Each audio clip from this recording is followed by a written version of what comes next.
Okay, I feel like I should probably put this on my lap. Do I look more like smart, studious? Yeah, you're gonna see the camera. You're gonna see the mic on cam. There's a little bit of fake blood on that, but you're gonna have to wait till the end to see why. Also, I do want to recognize that the production value has gone up slightly. So if you could, I don't know, leave a little comment, telling me, oh my god, it looks so great, Jess. You look so pretty. I want to give you a little kiss. You should do that, actually. And then you can also subscribe for the next time that I decide to do something, because I'm manic and I need something to do. Something more to do for some reason. Even though every single day I'm complaining that I have a lot on my plate. I suffer with mental illness. That's why. Anyways, the real intro to this video. Welcome back to this channel. If you don't know any lore about this channel, I made an LPS Popular video 2 years ago. I'll have it linked up here, and I'll also have it linked down below so that you can go watch it, because that's on season 1 of LPS Popular. Before I continue with this video, I want to give an important, not really disclaimer per se, but I want to talk to you about something that's really important, and that is about what is going on in Palestine. If you do not know what is going on in Palestine, there is currently a genocide going on in there, right? I don't think we have enough time to really get more into it. What I will provide you guys with, is a link down in the description that's going to have more resources, such as news articles that are giving live updates or have given updates in the past to what is going on.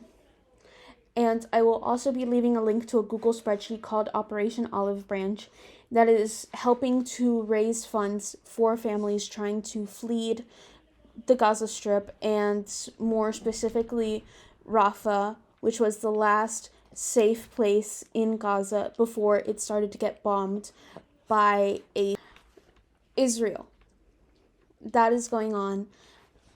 So I want to give information about that. I have always, in my descriptions, been giving information about GoFundMes to help support minority people, to help support communities out there, and help spread this information. I know I'm a very, very small channel, but with the little that I do have, I want to be able to put it out there so that you guys know what is going on, and so that it can be spread even more, to the people that, if you cannot fund them, to the people who can fund them, right? That's what I want to do. I've been trying my best to help spread the information. I've been trying my best to help fund these families. Unfortunately, I can't really do much since I am merely a broke college student, so the most I can do is just spread this out there. I will also be leaving information on TikTokers and other pages that are talking about what is going on in Sudan and Congo, because there are other genocides going on in those countries, and my heart really breaks for the people in those countries who are having to go through all of this. So I want to be able to help out those people as best as I can, as best as this small little group of people that I have can. If you can fund, please do so as much as you can. If you cannot fund, please share this information out there. I'm sorry we're talking about such a heavy topic at the beginning of this video, right before something as silly and as benign as a show from 10 years ago on the internet. But as always, I want to be able to help minority communities out there as much as I possibly can, and I do not want you guys to watch this video and ignore the important things that are going on in the description down below. Thank you, and let's get back into this video. YouTuber Izzy posted a video on the history of LPS Tube, which is LPS YouTube. If you don't know what LPS stands for, it stands for Littlest Pet Shop. They are these cute, teeny tiny little toys that I used to love with my whole heart when I was a kid. So I watched that video and I decided that I was going to make a video reviewing LPS Popular because it was mentioned in Izzy's video, and I'm also very unique and original and special, and you know, this is something that no one has ever done before. I'm also hot and sexy, so I think you should subscribe just for that. You know, I made a 2-hour video talking about the first season of LPS Popular, and I said that I would review season 2.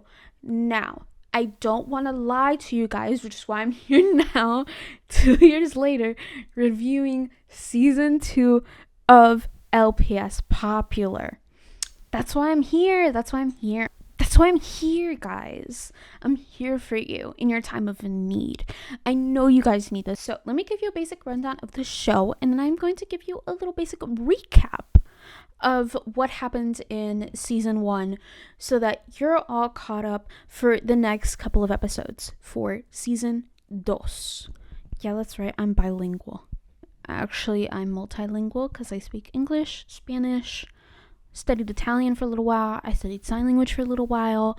I'm currently studying French. Don't do that to yourself, kids. Don't study French. I don't care what the French say. Don't study it. That shit sucks. It is not the language of love. It is a language of hatred because I hate it. Anyways, let me give you a basic recap of the show. Let me do what I came here to do. The premise of this series is that there are these 2 ex-best friends named Savannah Reed and Brooklyn Hayes, right? Savvy Brooke.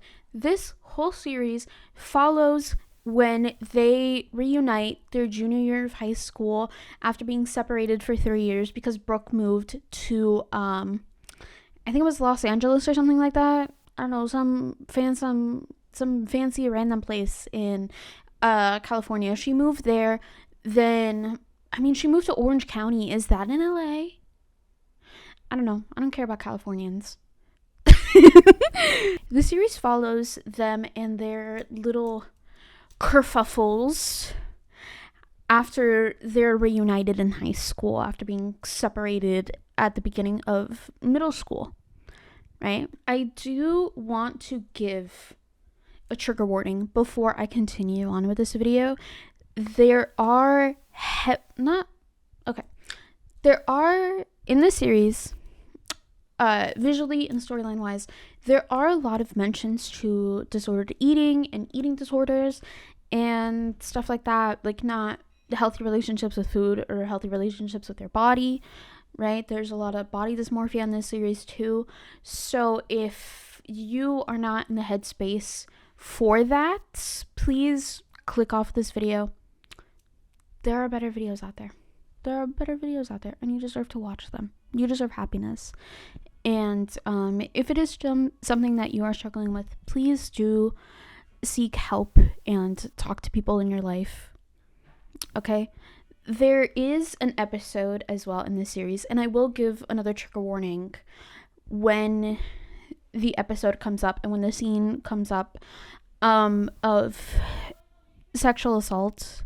So again, if you do not feel comfortable with that, do click away, or you can just watch until that timestamp. I will give another trigger warning when that time comes, so you are prepared, and I will give you a timestamp to skip to. It'll be more than likely to the next episode. So if you don't feel comfortable with that, you can watch as much as you can handle, and then click to the other timestamp, or you could just click off this video right now. All right, well. Boys and girls pretend to know me, they try so hard, and I get what I want, my name is my credit card. Don't try to hate me because I am so popular. Let us get into the recap. So we start this series with Savannah, or Savvy as I'm going to continue calling her throughout this video, being excited that her parents are telling her that they are going to be moving to the same county, same place that Brooke moved to about 3 years ago, and she's also going to be going to the same school as Brooke. So very exciting, right? On her first day, Savvy meets her two besties throughout the whole series, Angelina and Genevieve, or as we are going to continue calling them, Lena and Jenny. Savvy runs into Brooke when she is doing her daily walk through the school, being that bitch, right?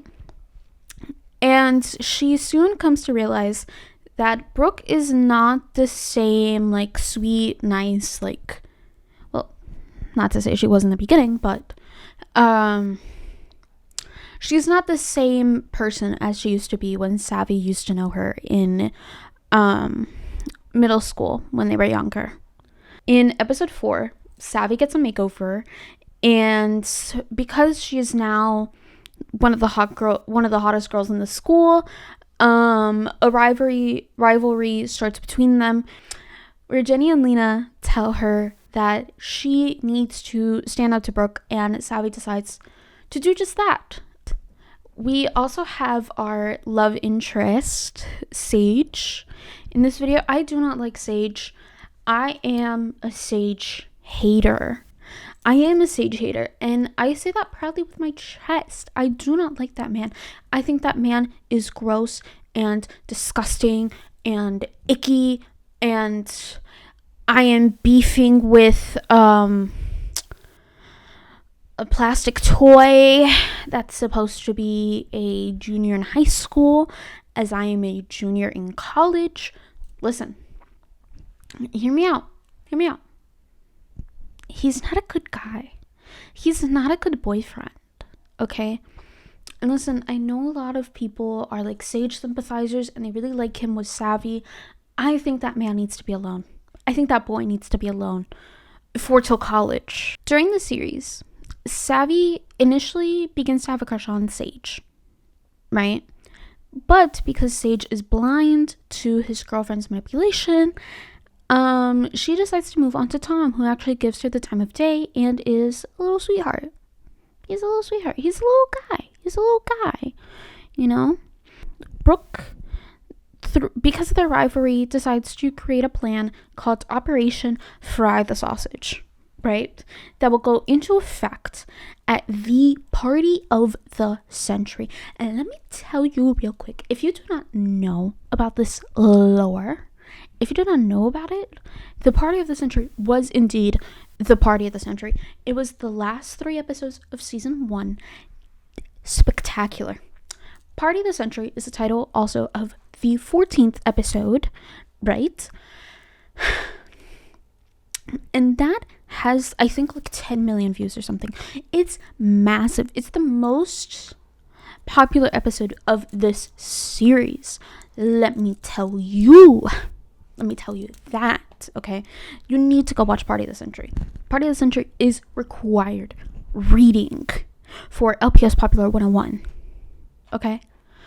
So, Brooke decides to humiliate Savvy at this party, right? Also, this party is Sage and Brooke's 3-year anniversary. Okay, that will come up. But Brooke plans to humiliate Savvy using hair dye, eggs, and Savvy's man Tom. Some things go awry, though. Sage finally opens his eyes to Brooke's manipulation and Brooke's manipulative ways. He and Savvy kiss. Tom comes out and tells how Brooke used him and blackmailed him. We last left off in this series with hearing Brooke's plan to blind and humiliate Savvy at the party of the century. Everyone leaves Brooke. Brooke goes downstairs, sees Savvy and Sage dancing. Even though Savvy has a head injury, she was completely scratched up by Brooke at the party of the century. But she's still dancing with Sage for some reason, even though she's bleeding. Right? And she decides at that moment abruptly to end the party. The last scene is of Brooke falling to the floor. And that is how we left off season 1. And now we are going to pick back up at episode 18, episode 1 of season 2, called Savannah. She's a bad girl. That's why you want her. That's why you want her.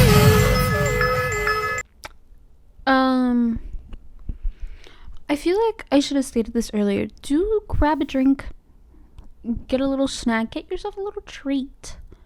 Make sure it's water, because I know none of you bitches are fucking hydrated.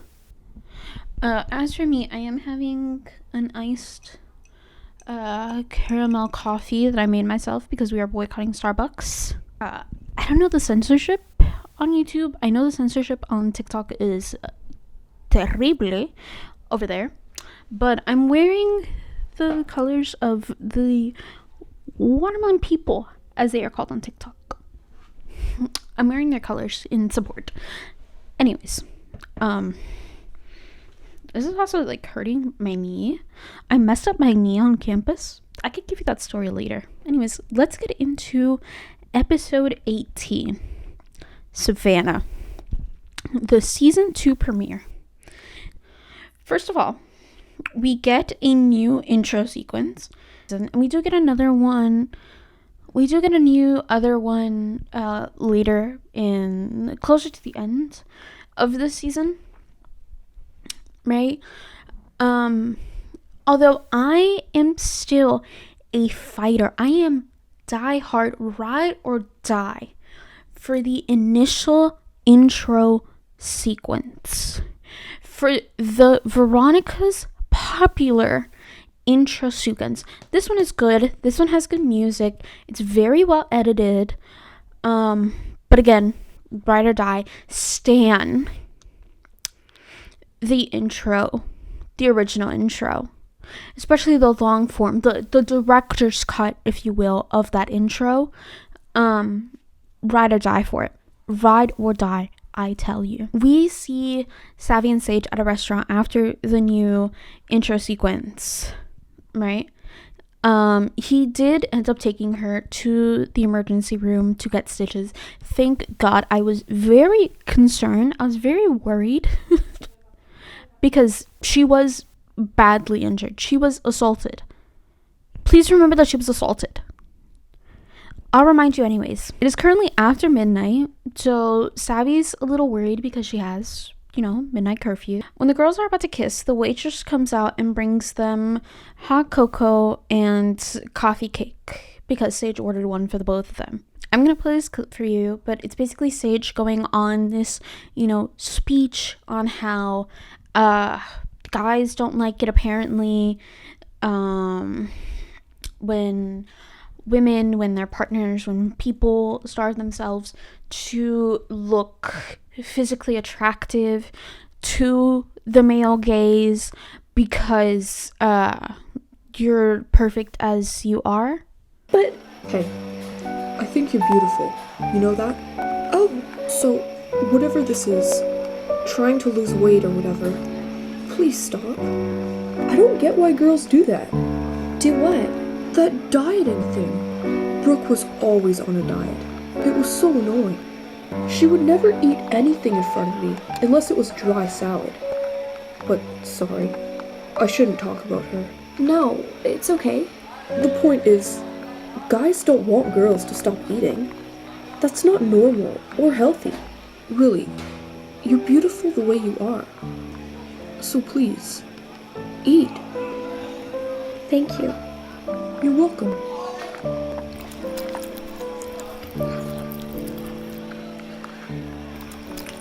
No, this speech doesn't do it for me.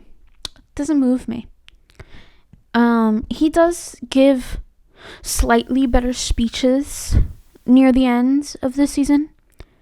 He does kind of go on a little character arc, I guess, if you will. Though he does do some pretty heinous stuff near the end of the season.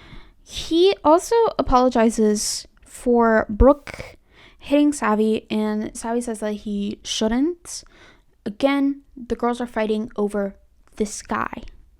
This dude. Oh, my dog. I don't know. I don't like that the girlies are fighting over some dumb dude. I don't feel good about it. He's just a guy. Again, I feel like this is where my little diatribe, my last video on how Brooke and Savvy should just like forget all about it and just like go on and be with each other. That's how it should be, I fear. Let me close the door, actually. No one should know the secrets about LPS Popular Season 2, only you and I. This is a very intimate moment. I'm trying to be sexy, but I don't know how to do that. Flash forward to a day. Savvy goes to turn on her alarm clock, and we hear her internal dialogue. We hear her thoughts. We're hearing her think. The events that we just saw unfold were 2 or 3 weeks ago, somewhere on that.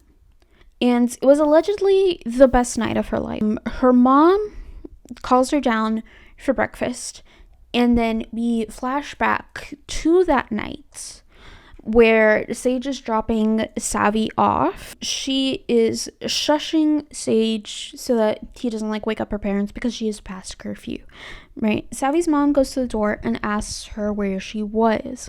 Savvy apologizes for how late it is because he had to take Sage apologizes for how late it is because he had to take Savvy to the emergency room, and then they decided to stop for some food.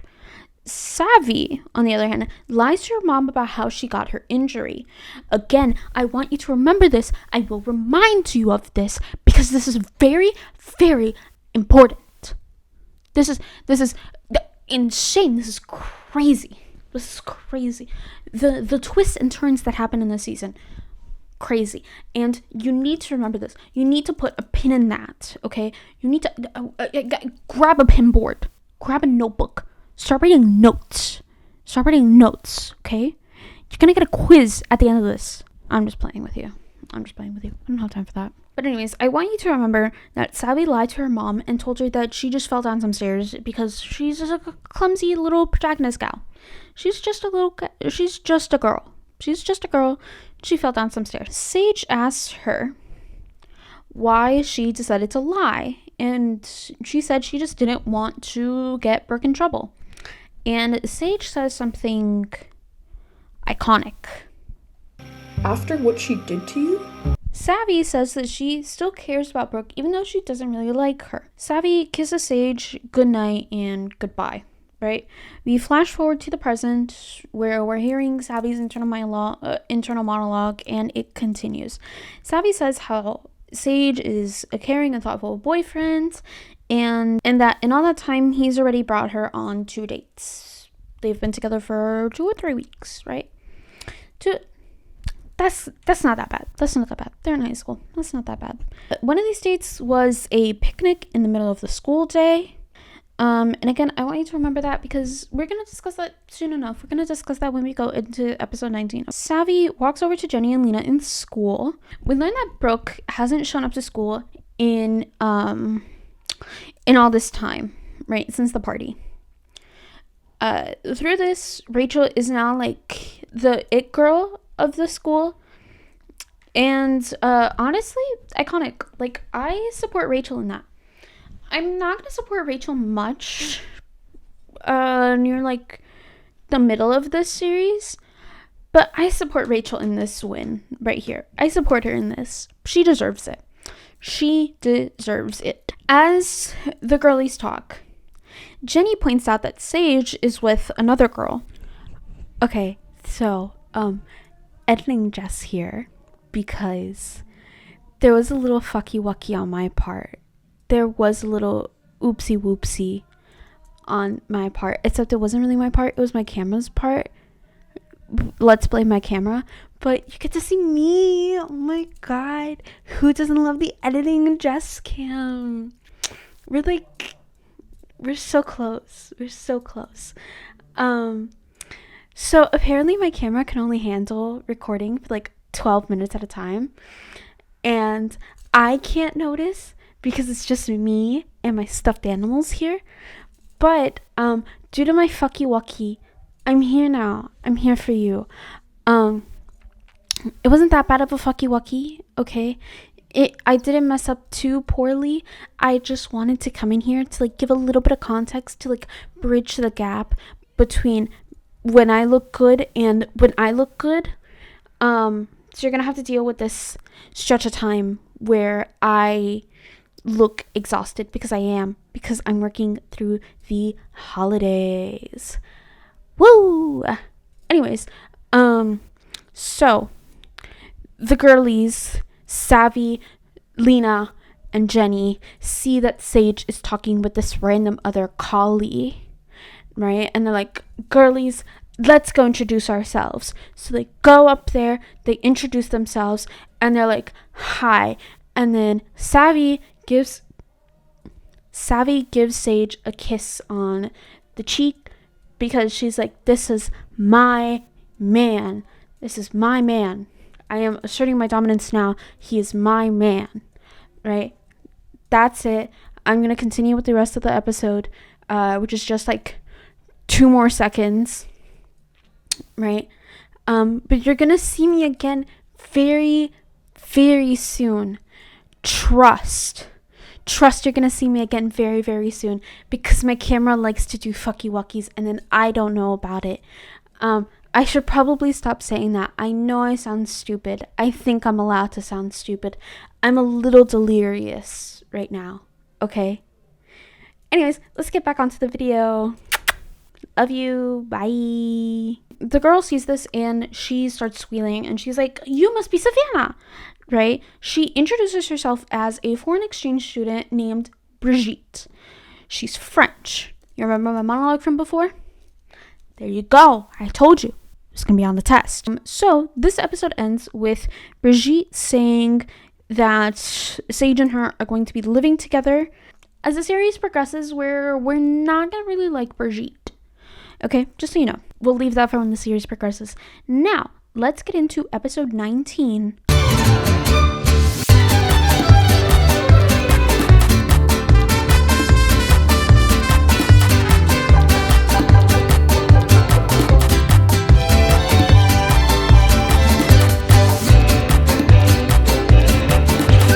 How could you tell? Anyways, I'm filming this like an hour before I need to go to work. So I'm gonna try to make this as quick as possible. I'm gonna try not to ramble or anything too much. After the intro, we see Brooke and her pet cricket, Gigi, as she's named. Remember the cricket, it'll come up. They're sitting on the couch watching telenovelas, right? Brooke goes to turn off the TV and then sleeps on the couch. Brooke looks at the window on a rainy day, thinking back to the night of the party, like what transpired. And we see that when she gets up from the floor, she goes to the bathroom and she throws up blood. When she turns around, we see that like that's what happened. Both her and her pet cricket go onto the floor and start crying. We get another glimpse of Brooke at the current moment, and then a flashback of her and Sage on a date. They're cuddled up, making out on a picnic blanket. That's why I told you in episode 18 to remember the picnic date. Sage is reusing dates. Olivia Rodrigo would like to have a word with you, sir. Brooke lies awake at night, probably being like, damn, I wonder if he does get deja vu. And he should. As she's laying in her bed thinking about how Sage sucks, her pet cricket tries to get onto the bed with her, but Brooke like pushes her off. We get another flashback to Brooke like crying, maybe genuinely, maybe this is like actually when her pet cricket died and not like her just remembering it, you know? But that could just be me. I could just be like putting a little too much thought into this. But as she's crying, Sage gives her like a little kiss on the forehead, which is cute, I guess. Then we flash back to another time in their relationship where they're arguing and Brooke throws like a shopping bag at him. But we also see Sage coming up to her and giving her like a gift to reconcile their relationship.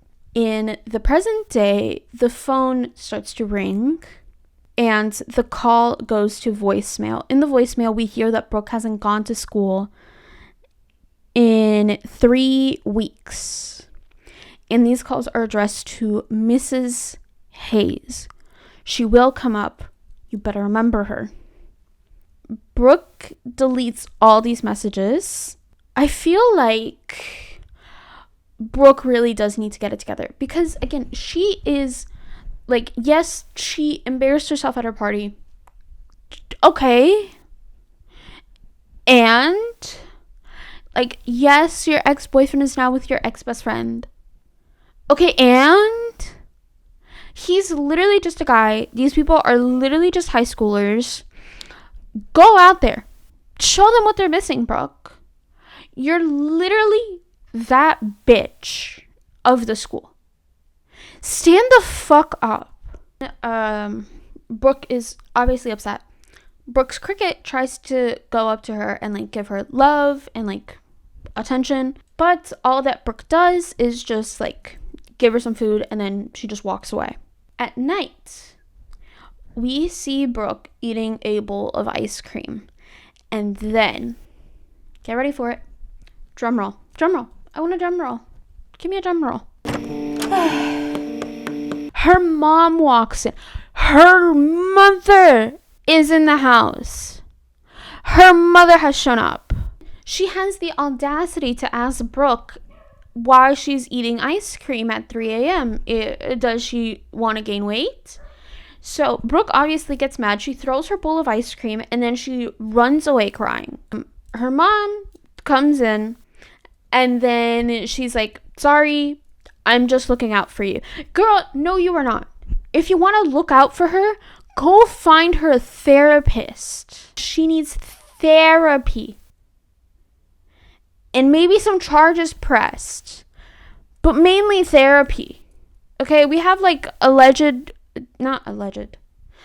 assault and actual assault on here with like all the like hair dye and egg stuff. And then her like scratching Savvy up. Her mother says what I said earlier. Brooke is that bitch. Brooke is Brooklyn Hayes. And she should just snap out of it. She should stand the fuck up, snap out of it. Brooke's mom asked her like, hey, what happened? She finally does one parenting thing. And right as Brooke sighs to tell her what occurred, she gets a phone call. Mind you, it's 3 a.m. She gets a phone call from work. And she's like, oh, I'm sorry, I had to take this. And then she just walks out on her poor daughter. So, Brooke is now just thinking about her life choices, her mommy issues. And then she gets a notification on her phone from Sage's Twitter stating that he is currently in a relationship with Savannah. She goes ballistic. She's upset. She's throwing shit around the room, and her poor pet cricket is scared and gets injured. Now, this episode ends with the pet cricket, Gigi, running away. And we're going to see what all that leads to in episode 20, Love Notes. Roses are red, some diamonds are blue. Chivalry is dead, but it's still kind of cute. This episode starts off with where we left off with Sage, Brigitte, and Savannah. Sage says that Brigitte is more of like a cousin to him. They're more like family since they grew up together. During that, Brigitte runs off to go get her schedule and tells Savvy that they think they're going to be great friends.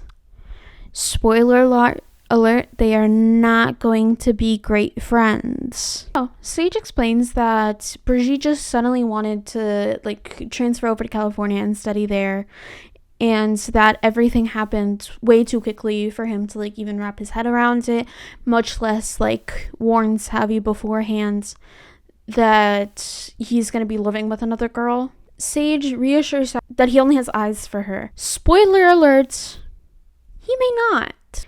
This is why he sucks. The bell rings and everyone heads to class. We see that Rachel has a more supportive group of friends, which is honestly what she deserves. She deserves more supportive friends who love her and don't make out with her boyfriend. Alicia comes up to Rachel and her new friends, and her friends leave, and Alicia tells Rachel, I kind of miss Brooke, Rachel is confused and asks Alicia, why? And Alicia's she was a good friend. Rachel reminds Alicia that Brooke used to make out with Rachel's boyfriend, Nathan. You all remember Nathan. He gets worse. He gets criminally worse. Alicia's well, you're just with Brooke because you're popular now. Or something like that. Rachel says that she's popular because she's nice to people. Something that Brooke should do. Brooke should also go to therapy. Then there's a funny little gag that Alicia's stupid. We cut to biology class where Brigitte walks in. She is in Sage and Savvy's class. Brigitte moves a desk over to sit next to Sage and Savvy. Right, so Sage is between the both of them now. In class, there is going to be a class project to be done either by herself or with a partner. Savvy decides to be a nice person, and she lets Sage work on this with Brigitte. Brigitte lets out a little menacing laugh because she is a little menace. She's French. We go next to see Savvy rollerblading. Savvy's mom asked her if she ate, and surprisingly, she did. So during her rollerblading session, Savvy finds Gigi. Savvy takes Gigi home and she decides to rename her Mimi. Now, I'm going to be calling this cricket Mimi for the rest of the episodes because I don't want to deal with the back and forth of Gigi, Mimi. So, Mimi lies to Savvy when Savvy asks her if she had a previous owner, and Mimi says no, as she's thinking back to the abuse that Brooke inflicted on her. And during this flashback, we see it. She leaves her outside. She ignores her. She doesn't feed her. She berates her. This is all important for future episodes, by the way. Then we cut over to Brooklyn's household, where she is eating a salad and her mom is congratulating her. Sometimes your mom is your first and biggest hater. She tells Brooke to have a fun day at school tomorrow. Brooke is going back to school tomorrow. Brooke walks away from the table and she stumbles upon one of Mimi's toys that was on the floor. Brooke gets mad at Mimi for leaving her toy on the floor, and she starts yelling out for her, but Mimi isn't coming out of anywhere, right? So because of this, Brooke decides to go up to her mirror and start maladaptive daydreaming. Oh my dog! Gigi, quit leaving your dang toys lying around! Okay, I'm sorry I've been ignoring you. I've just been busy. Gigi! Fine. Be that way. You'll come out when you want food. Oh, my dog. Brooke, where were you? Oh, my mom just decided we needed a spa vacation. Brooke, you look amazing. Oh, I know. Look out, Orange County Day.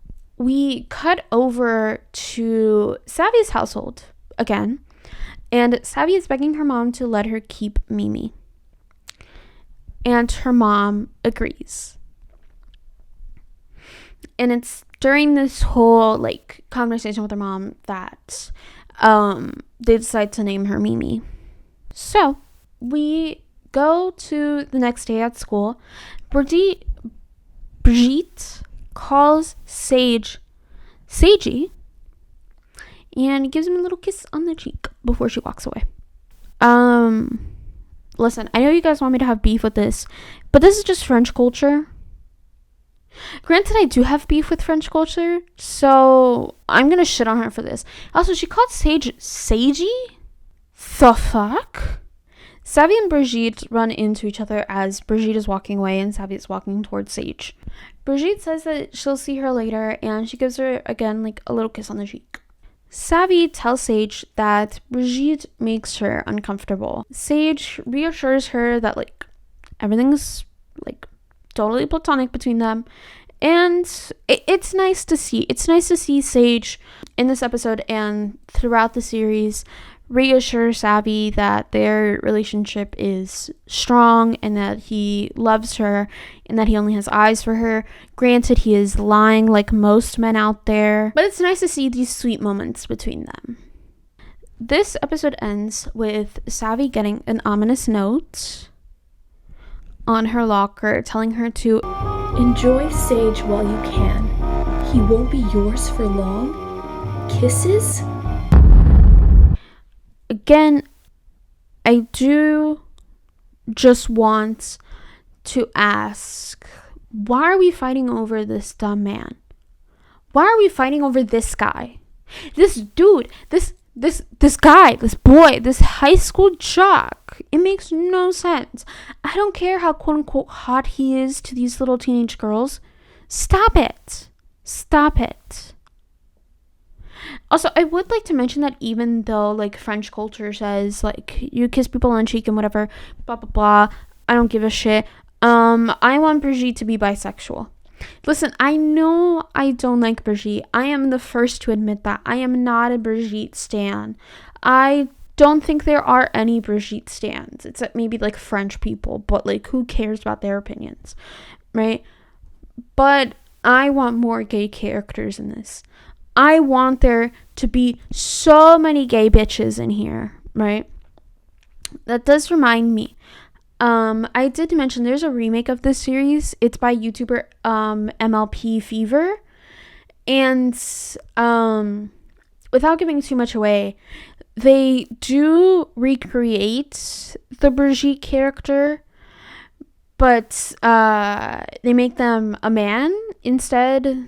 I forgot what his name is. And he is gay in that. So if you want to go watch gay Brigitte, who is honestly much nicer of a character than this, totally go watch that. I'll leave it linked down below. Hey, this is Aisha Erotica, the world's #1 coke whore. You know, I came here to make one thing fucking clear.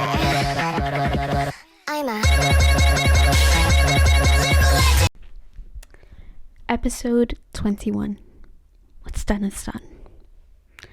This episode opens with everybody having lunch in the cafeteria. I would like to point out, right? I do want to ignore that Lena's snuggled up close to a man because she is gay. She's a lesbian. I asked on my Instagram stories. You can try to follow me on there if you want.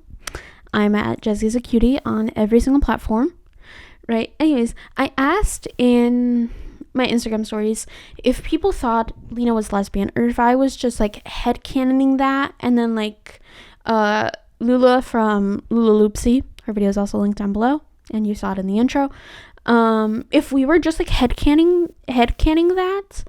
And no, a lot of people agree that she's gay. And I'm so glad we've come together as a community to make Lena gay. I'm so glad we've made her lesbian. I love this for her. It's what she deserves, honestly and truly. Lena's like one of the few good characters in here, although I do have a small little gripe with her near the end of this season, right? But besides that, love her, stan her, and her and this guy are just like really good friends, you know? They're just like besties. They're like this, you know? Then we see, and everyone is shocked that she's still alive. It's like William Afton, honestly.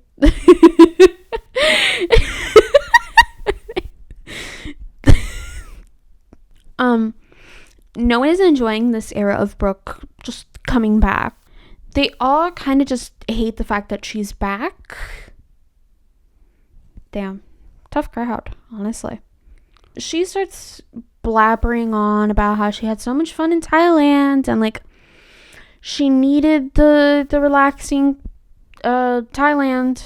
She needed to relax in Thailand because she was so stressed out. And I mean, if that's what helps you sleep at night, Brooke, go for it, queen. Be delusional. But she's here with her new model boyfriend named Malcolm, and they just start making out. Okay. Everyone is shocked that her and like Malcolm exist together, right? But I mean, like, I don't know. Her mom is fucking loaded. She could have just hired this model boy to be like her daughter's boyfriend. I don't know. Throughout the series, I do feel kind of bad for Malcolm because he does seem like a very sweet guy. A little. From the little we see of him, he does seem like a kind of good guy. Brooke just doesn't give him the time of day. She says that Malcolm is going to get her a modeling job. If that's what helps you sleep at night. After they're done making out, Brooke makes Alicia go get her a salad with nothing but lettuce. It's just lettuce. Alicia goes, right? And then we see Brooke and Brigitte meet face to face. And Brooke tells her that they should hang out sometime. If these two get together, it's going to be the collab of the century for taking Savvy down. Savvy, Jenny, and Lena separate from like the football table, I think is where they were at. So that they can like debrief on what just happened on Brooke's comeback era. Savvy naively, for some reason, thinks that Brooke is going to leave him alone now because she has Malcolm and like she's in her comeback era. She doesn't have time for anything else that happened in her other eras. She's in a new era. She's in a new stage of her life. She's a new Brooke. It's a new dawn. It's a new day. They also bring up the notes where we left off on last episode, right? Savvy and Lena think it's Brigitte. Jenny thinks that it could possibly be Brooke. Savvy and Sage walk out of the cafeteria so that Savvy can show Sage this note. He also thinks the note is from Brooke, and it says that it's impossible for it to be Brigitte because Brigitte isn't interested in me. She has a boyfriend back in France, Philippe. Sage reassures Savvy again, and they say that they're a great couple because like everyone wants to be with them, like everyone wants to date them. They're like so like hot and sexy to other teenagers. And then they start to make out. During this, Brooke shows up and gives Sage like an old hoodie she had of his. She then goes on a tangent on how like you grow close to people after spending like 3 years together, basically inseparable. During this, she tells Savvy, I'm sorry, and I was wrong. Our friendship means too much to me to simply throw away. We still have that, don't we, Sage? Brooke also gives Savvy a flower as a little like apology gift for what happened. By what happened, I mean For messing up your face? honestly, like, as weird as this whole thing is with, like, Brooke coming up to them meanwhile they're making out and, like, giving Sage some random old hoodie and then being like, you know, you really grow close to people after being together for, like, 3 whole years that I had your now man. And also, like, I'm really sorry for messing up your face. It's honestly, like, it's kind of see you next Tuesday, if you get what I mean. I don't think they can censor me this far into this video. It's kind of cunt. Brooke fat shames Savvy, and Sage steps in to, like, stop that. He is not one for fat shaming. Slay. As he shouldn't be. For some reason, after this, Sage leaves, and Savvy confronts Brooke on the notes. Plot twist, Brooke doesn't know anything about this. She is so confused. And in another Brooklyn Hayes iconic sequence, we get... I've moved on, sweetie. You know, it feels nice to give my used toys to the less fortunate. I've got a half-eaten granola bar in my bag, too, if you'd like. Just thought I'd ask, since you seem to be so obsessed with getting everything that once belonged to me.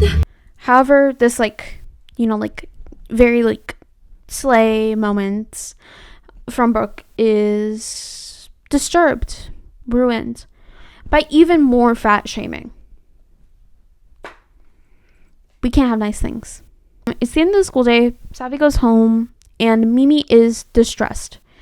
She is at the door crying, like, broken down. She is distressed. And that's because Savvy leaving for school reminded Mimi of this, like, terrible experience she had with Brooke, where Brooke left one night and didn't come back for, like, 3 days. And then Brooke got mad at Mimi for doing her business, like, inside of Brooke's room, even though, again, she wasn't let out. Brooke wasn't home for 3 whole days. Brooke just abandoned her cricket. We cut to Brooke's household, and Brooke is feeding Mimi, right, and calling out for her. After calling out for her doesn't work, she starts yelling for Mimi. And then when that doesn't work, she pretends to be hurt so that Mimi would go and comfort her, right? But then Brooke realizes that Mimi isn't there. Brooke calls her mom in a panic, but her mom couldn't, like, give a singular shit about it. Our final shots for this episode is one of the most iconic images of this series. I'm not going to describe it. I'm not going to say anything more about it. I'm just going to put this up, and then we're going to move on to episode 22. Keep an eye on your boy.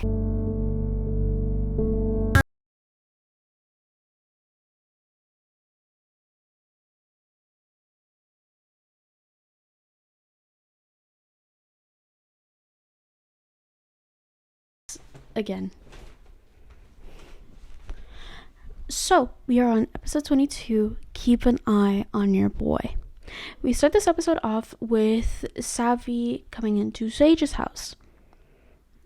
She's let into Sage's house, and then she goes and she sees Brigitte being very, very close. Apparently, Brigitte's boyfriend Philippe broke up with her over the phone, and Sage was trying to comfort her. She leaves Sage and Savvy to, like, be alone and, like, discuss, I guess, debrief a little bit. Sage apologizes for, like, how close they looked and whatever, and Savvy tries to be understanding of this. They also both realize that they haven't seen Tom in a while. So, Brigitte comes in right after that, and she tells them that Sage's mom says that dinner is ready. And because dinner is ready, whatever, Savvy decides to, you know, stay with them and eat dinner with them. We cut then to Malcolm dropping Brooke off. He points out how Brooke will only show him affection in public, And she basically gaslights him about this and asks about the modeling job. He gushes over her about like how perfect she is and how beautiful she is and whatever.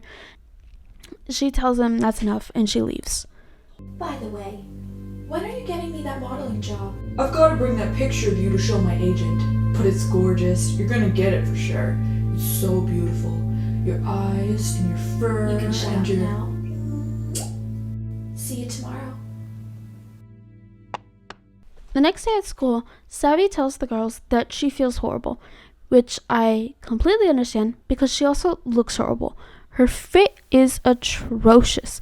Girl, please, I don't know what trench you dragged this up from, but please put it back in there.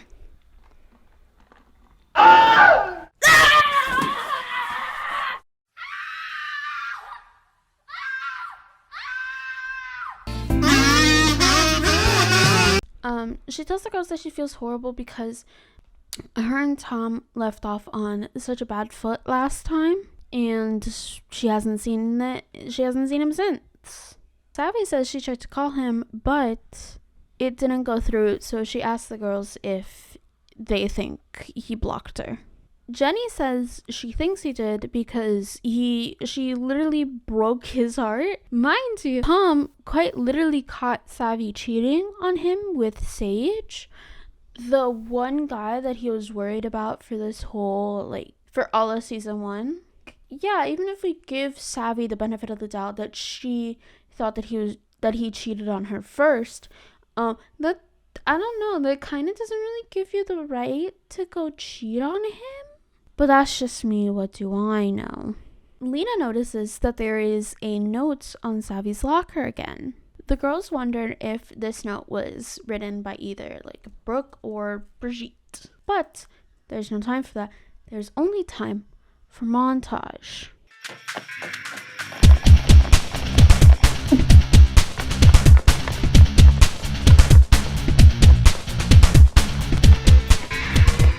Brooke and her new posse come in and spill the coldest tea known to man on how Brigitte and Sage are living together and how sucky that must be. One of her lines makes a slight reference to the note where she warns Savvy too. I sure hope you're keeping an eye on him. Savvy is confused by all this and asks Brooke why she's so interested in her relationship when she's supposedly, allegedly, hypothetically in Minecraft, so in love with Malcolm. Brooke tells Savvy that Sage has a tendency to wander, which is ironic because in the previous season, Brooke was telling the girls on how she doesn't get cheated on, she gets cheated with. So, I mean, even if we've never seen like a Sage POV or anything, you know, I don't know how factual that is. Someone's lying to me. And it's either season 1 Brooke or season 2 Brooke. And I want answers. Brooke does correctly point out that Sage never really noticed Savannah until she got her makeover. Savvy also points out that she and Sage, Brooke and Sage, lasted for like 3 years, then her and Sage can last too. And I mean, maybe. I'm someone who's had both middle school and high school relationships. So, high school ones are slightly more mature, but it's high school. So, but again, I do need to bring up, I know no one's gonna like it, but I do need to bring up the gay agenda again. I know. I can feel the tomatoes you're throwing at me on the screen. Please don't. I'm just a girl. And I'm just a girl who says that, you know, we need to leave Sage out of the equation and we need to make Brooke and Savvy enemies to lovers. You know, friends to enemies to lovers, the way that God intended. Anyways, there's more fat shaming because we can't have nice things around here. Jenny and Lena take Savvy away and reassure her that she's beautiful, just the way that she is.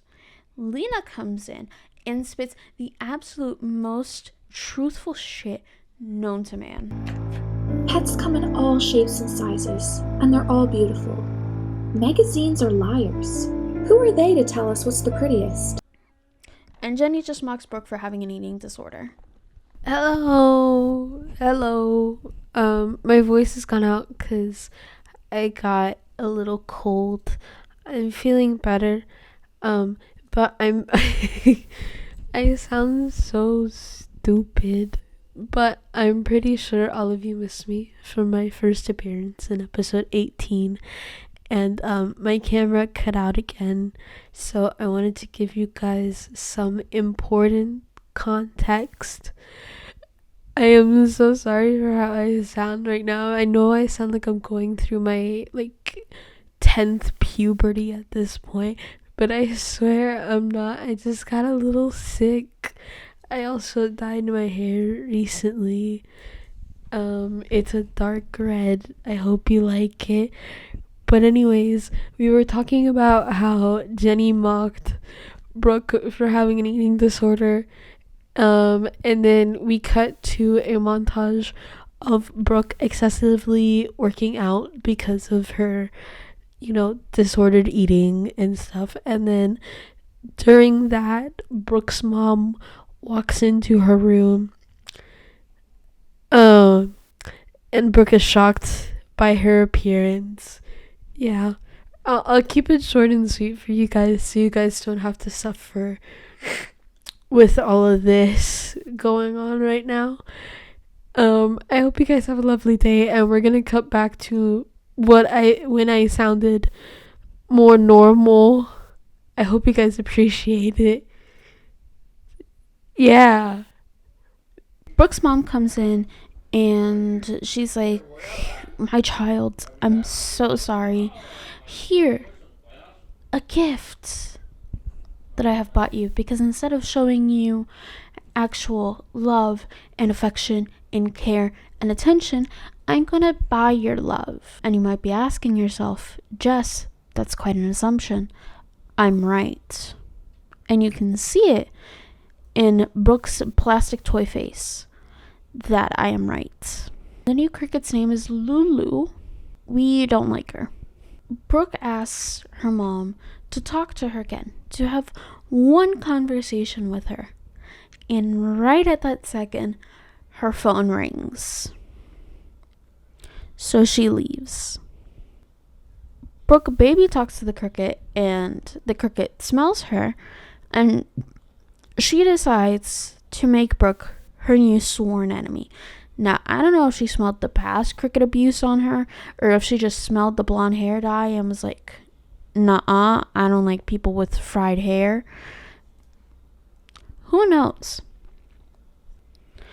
Brooke goes out and calls for Mimi, but to no avail. She goes to bed after that. Then we cut over to Savvy, who is having body dysmorphia. And this is brought on by what Brooke said to her, all the fat shaming that occurred earlier on in this episode and in the episode prior. Savvy asks Mimi if her outfit covers her chubbiness.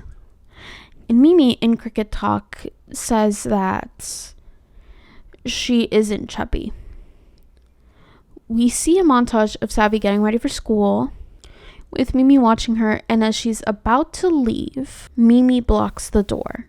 We get a flashback sequence from Mimi of her being locked in a cage while Brooke was at school. Going back to present day, Savvy tries to reassure her that she's gonna be back, but Mimi is still upset. Savvy grabs a bag and puts Mimi in it to take her to school. At school, Savvy is talking about Mimi to a crowd of people fawning over her. Brooke is making out with her boyfriend and either tries to make Brigitte jealous as she's walking by, or is trying to get attention from this.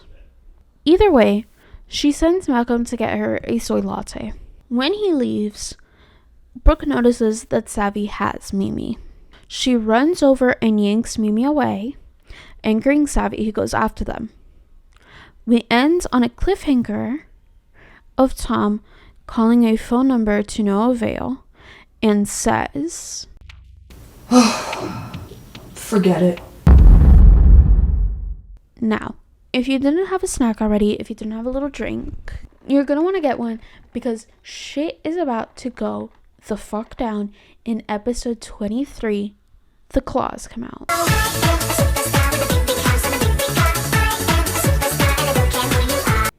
For some reason, my laptop just like kind of hates recording audio today or something. I don't know why, but I'm gonna be vigilant on it. Trust. Anyways, we start off episode 23 with Tom in France, right? We see a little gag of Philippe making out with like another girl, right? And we know it's Philippe because Tom says, "Hey, Philippe," as he's walking by. After that little gag, we see two girls speaking in French about Tom, right? Our main girl, Violette, decides to go up to Tom and talk to him, right? He tries talking French, but she's like, "It's okay, buddy. I know English," right? And he tells this girl that he wanted to come to France for a fresh start, and then basically just starts trauma dumping on her on a random Wednesday morning about everything that we saw in season 1, right? Violette is obviously very confused by this, but she does engage in conversation with him. She asks him questions, you know.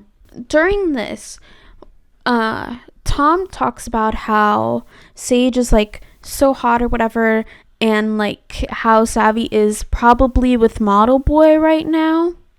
When he's like, "I wonder how she's doing," right? Or something like that. And then we do see some like iconic photos. In my opinion, they're extremely iconic, but I don't know about the rest of the fandom, how they feel about it. Of Sage modeling for Abercrombie & Fitch, or whatever the brand is called in the series, or whatever it's called in real life. I never know. And I don't think I ever will know. Violette is trying to flirt with Tom, but Tom is so stuck in Savvy and her lore and all about her that it kind of just like goes over his head. Tom asks Violette if it's weird that he is wondering what she's doing right now. We go back to the most like iconic fight scene known to man, maybe. I feel like episode 23 is just as iconic as episode 14 from season 1.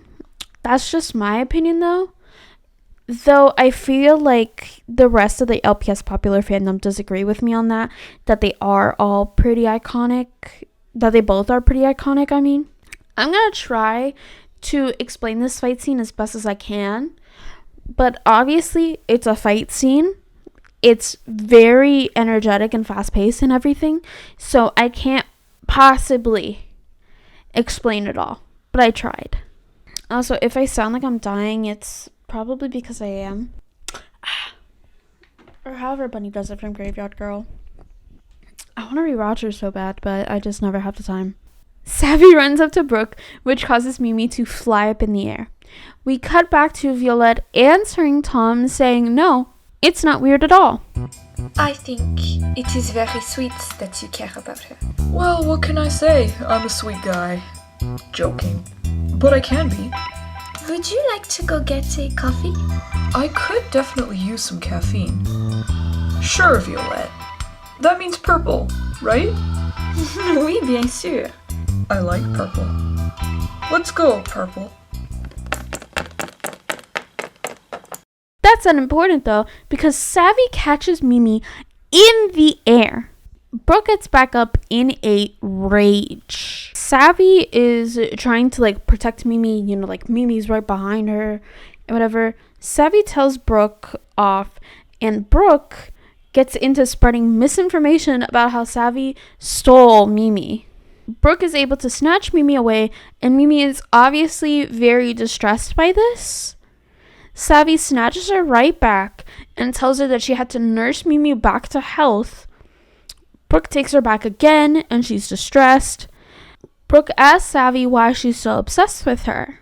Savvy tells her to stop playing tug of war with Mimi because, she's a pet. Anyways, Brooke tells her she's rescuing her, even though Mimi is very visibly upset every single time she's with Brooke. And I want to remind you that the whole school is witnessing this interaction, right? There are witnesses to say that Mimi doesn't want to be with Brooke. That, I don't know if I'll make an argument about that later, but I might.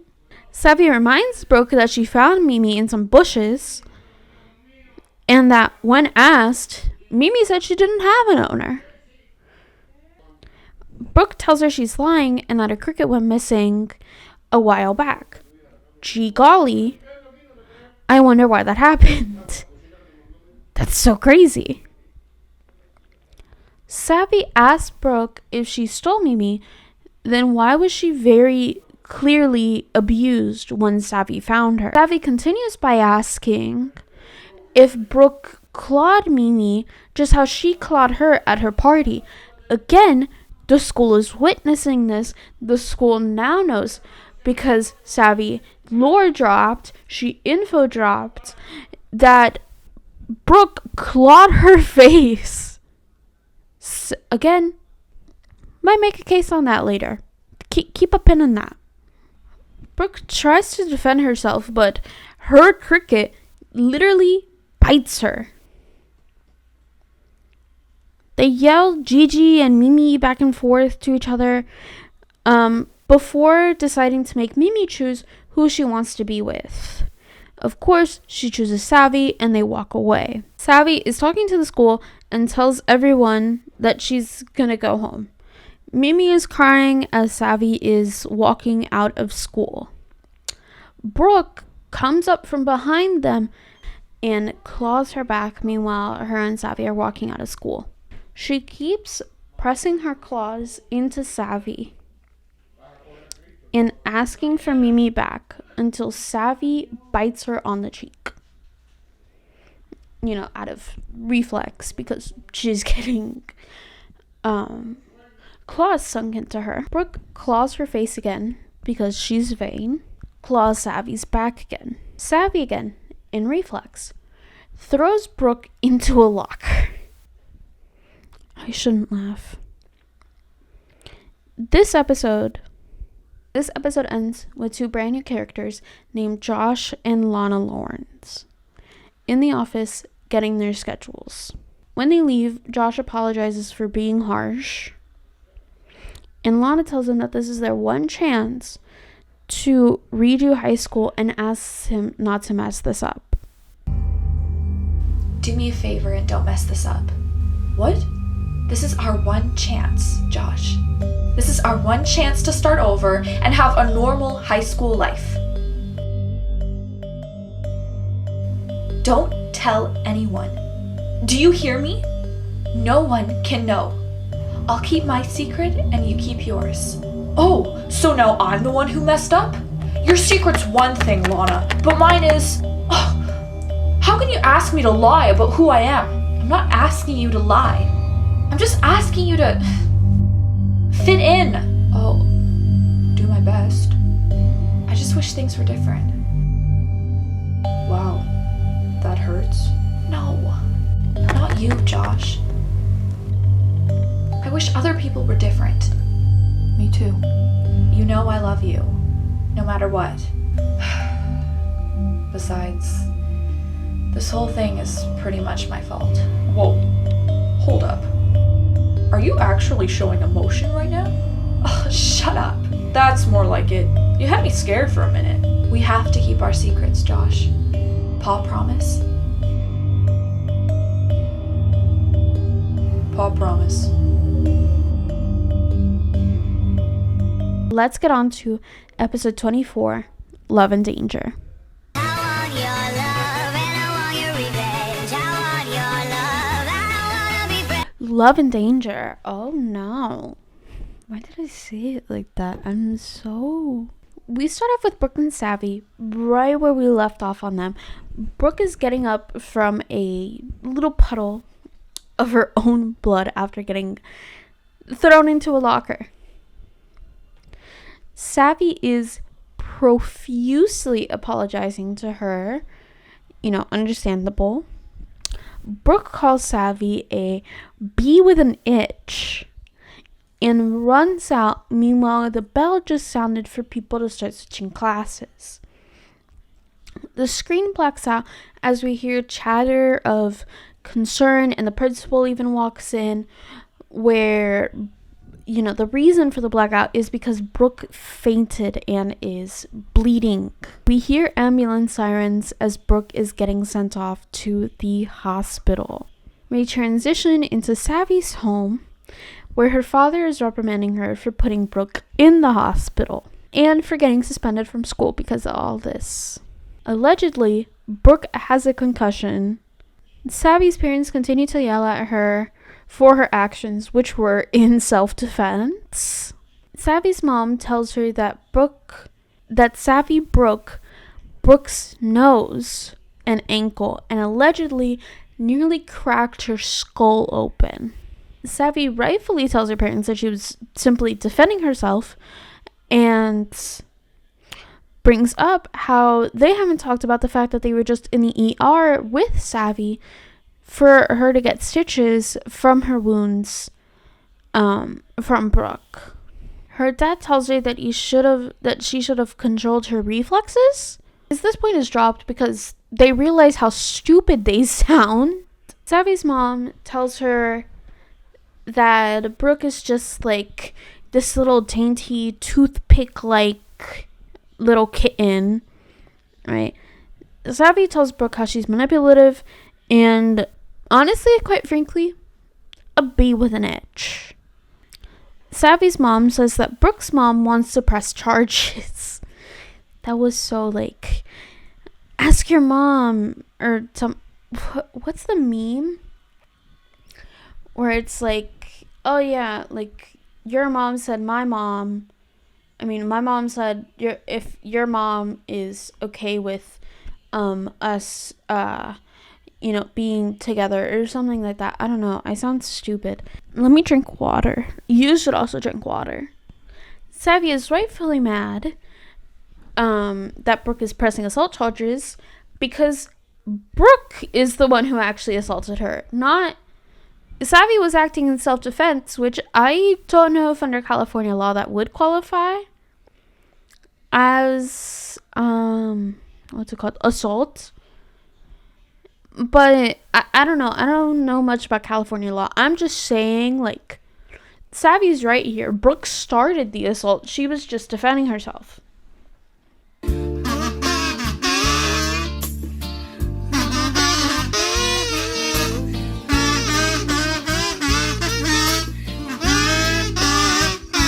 So Savvy asks why they don't press assault charges on Brooke. And again, they already have 2 cases of assaults on Brooke's end towards Savvy with witnesses. Because again, at the party, Brooke was attempting to assault Savvy with the hair dye and all that. And she actually assaulted Savvy, whether Savvy lied to her mom or not. There were witnesses to show that she was assaulted by Brooke. So they could easily just as well press assault charges on Brooke because of that. But Savvy's parents are poor. I mean, that's just 2. We also have the current assaults that just happened. So I do have it in my notes where I was like, there's no way that this private school doesn't have cameras in like every single inch of that school, except for like private areas like the bathroom and like lockers and like locker rooms and stuff, right? But apparently that one hallway was a blind spot. In like a later episode, Brooke says that it was a blind spot, that there were no cameras in that hallway. So there's no evidence to the fact that Brooke started the assault and Savvy was just defending herself. And again, we have witness testimony from the party where Savvy was assaulted because Alicia literally jokes to Brooke, telling her to step away from Savvy before she presses assault charges. And she honestly should have. I think this whole situation could have been avoided. One, if the cricket wasn't taken to school, but I understand why Savvy took the cricket to school. And two, if Savvy was honest with her parents and told her, Brooke did this to me. I'm scratched up because of Brooke. That's why I was in the ER getting the stitches, right? And I mean, I don't know if like Savvy's parents would have had the money to go forth with a lawsuit. But again, there are witnesses. I don't know if Brooke's house has cameras in it. I'm assuming so. But again, this was just like a random closet, so it could have also been a blind spot. But we do have witnesses to testify that Savvy was assaulted. But I don't know, that's just me. Savvy's dad is mad that Savvy took the cricket to school and whatever, right? And Savvy tells her dad that Mimi deserves rights. Thank you, Savvy. And he tells her that Mimi should just get over her abandonment issues, or that she will just get over them. Right? Savvy's mom says that Mimi is Brooke's, and Savvy reminds her mom of the day that she found Mimi, right? Because again, Savvy's mom was there when Savvy brought Mimi home, and like, you know, she cleaned up her cuts and stuff. Savvy's mom brings up that another animal could have been the one who attacked Mimi, and that's why she had all the cuts on her. But she was also, but I guess granted, the malnourishment could have also been because she's been outside for too long. But Savvy says that Mimi bit Brooke, and says that, you know, Mimi or like any pet wouldn't bite someone that they love. But I also would like to say, and I have it in my notes right here, right? Let's say that the malnourishment and the cuts are because like she's been out for too long and some other animal attacked her. Then why would she have abandonment issues? Why would she spend her day crying because Savvy left for like 8 hours? Right? Why would she block the door from Savvy to leave when she's going to school? That is not something that would happen because the wilderness. That's something that would happen because of her previous owner, Brooke. So again, Brooke isn't the best, but we move on. Right? I'm just saying, like, I don't know. Aside from the fact that the main assault doesn't have like any witnesses or like cameras or anything, and it is basically just a she said, I don't know. I feel like this could be a really fun case for a non-lawyer like me. I'll do it pro bono. I just don't have a license or any law school whatsoever. All I know is from YouTube. Please hire me. Savvy's mom tells her that she has to give Mimi back because Brooke's mom is being unreasonable. We also have a lore drop. I never really got along with her. It was her husband who was the nice one. We have a mother and daughter Delulu grieving session. Who doesn't love that? I love when mothers and daughters can bond over being Delulu and grieving. Moving on, we cut to Brooke in the hospital. Brooke is putting on the absolute worst performance in her life on the extent of her injuries.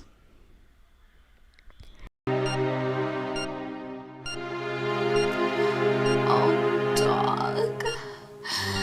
Mommy, it hurts. It hurts so badly. I know, darling, I know. I don't remember anything, Mommy. I'm so scared. I want my Gigi back. Don't be scared, darling. I'm going to fix all of this. She will pay, I promise. Who is she? Oh, Brooke. Oh, dog. I need to take this, darling. Can I get you anything while I'm out? Coffee, please, Mommy. I love you. You really are delirious. Sure thing, love. The gangs are here. Las Tóxicas have reunited. Rachel and Brooke are BFFs again. BFFLs, if you will. Was that mean? I feel like that was mean. They also bond over how Nathan was a loser. I mean, he is, don't get me wrong. I absolutely hate him. And you're gonna learn to hate him again by the end of this. But, like, your best friend still betrayed you in that relationship. So, like, I don't know. Moving on. And Rachel talks about how Savvy's gonna pay for all this. Brooke tells the girls that she's going to end Savvy's life. Socially. Though I wouldn't put murder past Brooke at this point. But I am glad she clarified that she's not going to literally end Savvy's life. Alicia asks, So, like, you don't have a couch cushion? Concussion, Alicia. Oh, I do. But it's not as bad as my mom thinks. And I remember everything. she should remember to go to therapy. Especially with today's sponsor, BetterHelp. Nah, I'm just messing with you. I'm not going to take a sponsorship from that dog shit company. We cut back to Savvy's house. I'm learning how to sit, guys. Hold on. Where Savvy's mom makes Gigi tell her the truth, nothing but the truth, and the whole truth. Or whatever. About her previous life. Savvy blows up at her parents as they are demanding that she goes to the hospital, gives Mimi back, and apologizes to Brooke. Her parents ground her, and she tells them that they can't ground her because she is not a child, and she runs to her room. Mimi follows her. With perfect timing, Sage is right outside Savvy's door to rescue her. We continue with the beautiful lore that Savvy still does not have a cell phone. Sage reassures Savvy that he knows that whatever happened is not Savvy's fault, and that he won't let Brooke's bullshit get in the way of them being together again. Taking the Savvy v. Brooke case pro bono. You just have to be okay that I have no training. Sage looks at her face and notices how badly scratched up it is from Brooke. Sage offers her a ride to get her mind off of things and also so that he can hear what happened.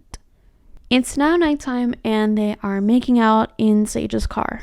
They have a sweet little moment, where they're just talking to each other about how they make each other's hearts race. It's cute. I'm sorry. It's kind of cute. Mimi starts growling, and there's some tree rustling heard outside. I don't know since when trees fucking rustle, but I meant leaf rustling. There are leaves in bushes that are rustling because someone's in them. I don't know why I invented trees rustling, but I am so sorry about that, guys. I'm bullying myself over this more than I know you guys are, because if anyone is watching this, I am 99.9% sure you guys are just listening to this in the background as you do more important things. But I wanted to clarify this before I sounded even more fucking stupid, because I sound fucking stupid. I am so sorry. Yet they continue to make out once they think that it's not like a big deal. Savvy pulls back when they resume making out and says, Sage, can I ask you something? Anything. How long have you liked me? Ever since I laid eyes on you. Before or after my makeover? Looks might capture my attention, Savannah, but it's who you are inside that won my heart. Sav, I wouldn't care if you stopped dyeing your fur or started wearing glasses again, I like you for a lot more than your looks. If I've learned anything, it's that looks can be deceiving. I like you. I really like you. A lot. Having trouble with your L's? Well, I don't want to throw around the other L word like it means nothing. I really like you a lot too. How much? This much.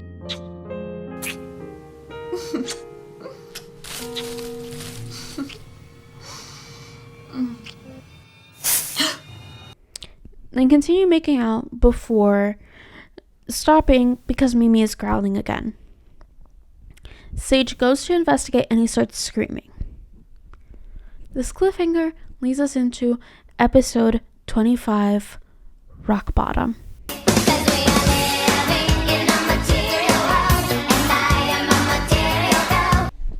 Hello everyone.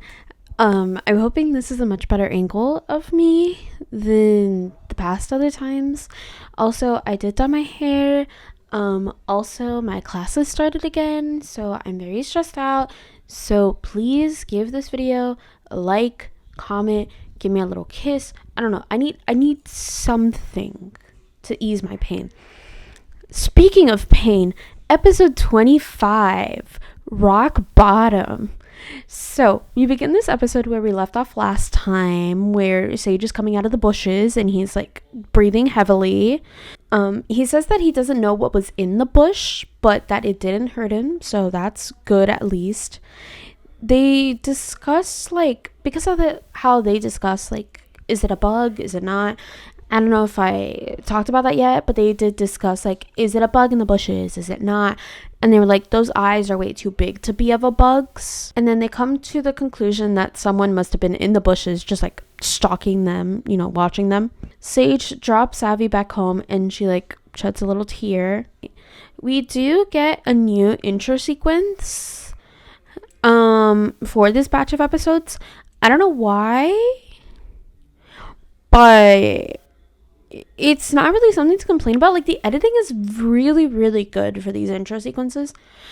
My problem is that the music gets less iconic. So it's kind of like a bar graph, you know, where like the editing goes up, but then like the music iconicness goes down. You know, the cuntiness of the songs like goes down. Meanwhile, the cuntiness of my laptop's falling. Meanwhile, the cuntiness of like the production quality goes up. You know what I mean?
Anyways, after this intro, we see Brooke just like in the hospital dreaming about, you know, her and Sage's relationship. I need to crack my back. Malcolm is there. She's dreaming about her ex-boyfriend. Meanwhile, her current boyfriend is there. You know, listen, I hate to be the person to like defend men on topics, but I am gonna have to defend Malcolm on this. I know. I can feel the tomatoes on my skin as you guys are like, boo, how could you? I know it goes against my morals and my ethics and like everything that I stand for, but I am gonna have to defend Malcolm on this. It does really suck for him that Brooke is so like still set on Sage. Meanwhile, Malcolm is actually trying to have a relationship with her. You know, like, again, we saw in that other episode when he's, like, dropping her off and he wishes that they were, like, you know, she showed affection towards him, like, in private, you know, like, she showed him that she really loves him instead of it just being like, oh, he's handsome, so tee-hee, and he's all mine, you know what I mean? A nurse tells Malcolm that visiting hours are over, so he leaves. Brooke wakes up after he, like, kisses her goodbye, and she watches him walk away as she sheds a little tear. Everyone's crying. Everyone's sad. Everyone's upset. Everyone's traumatized. Anyways, we cut to the morning where Savvy is telling Mimi to behave with Brooke and that she hopes that Mimi will be okay back in Brooke's care. Savvy's mom drives him over to, the hospital. The receptionist tells her where Brooke's room is, and so they go over there. In Brooke's room, Savvy gets bullied and tells Brooke that she brought Mimi over. Savvy gives Mimi the go-ahead to go and, like, run over to Brooke. Brooke continues insulting Savvy as she, baby talks Mimi and is like, did she hurt you, my sweet, precious baby child? She's such a bitch, isn't she? Are you okay, my sweet muffin? Did that dumb dog hurt you? Savvy passively aggressively tells her that she didn't, and Brooke also gets passive aggressive now. Everyone's passive aggressive, everyone's traumatized, everyone's upset. Everyone needs to seek therapy.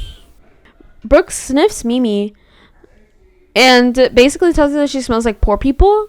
Do poor people have a scent? And pretty much terrorizes Mimi by telling her that she's never going to leave her side. If I was Mimi, I don't know what I'd do, but if I was Mimi, I'd be upset. And I'm pretty sure Mimi is. Look, I'm out of here.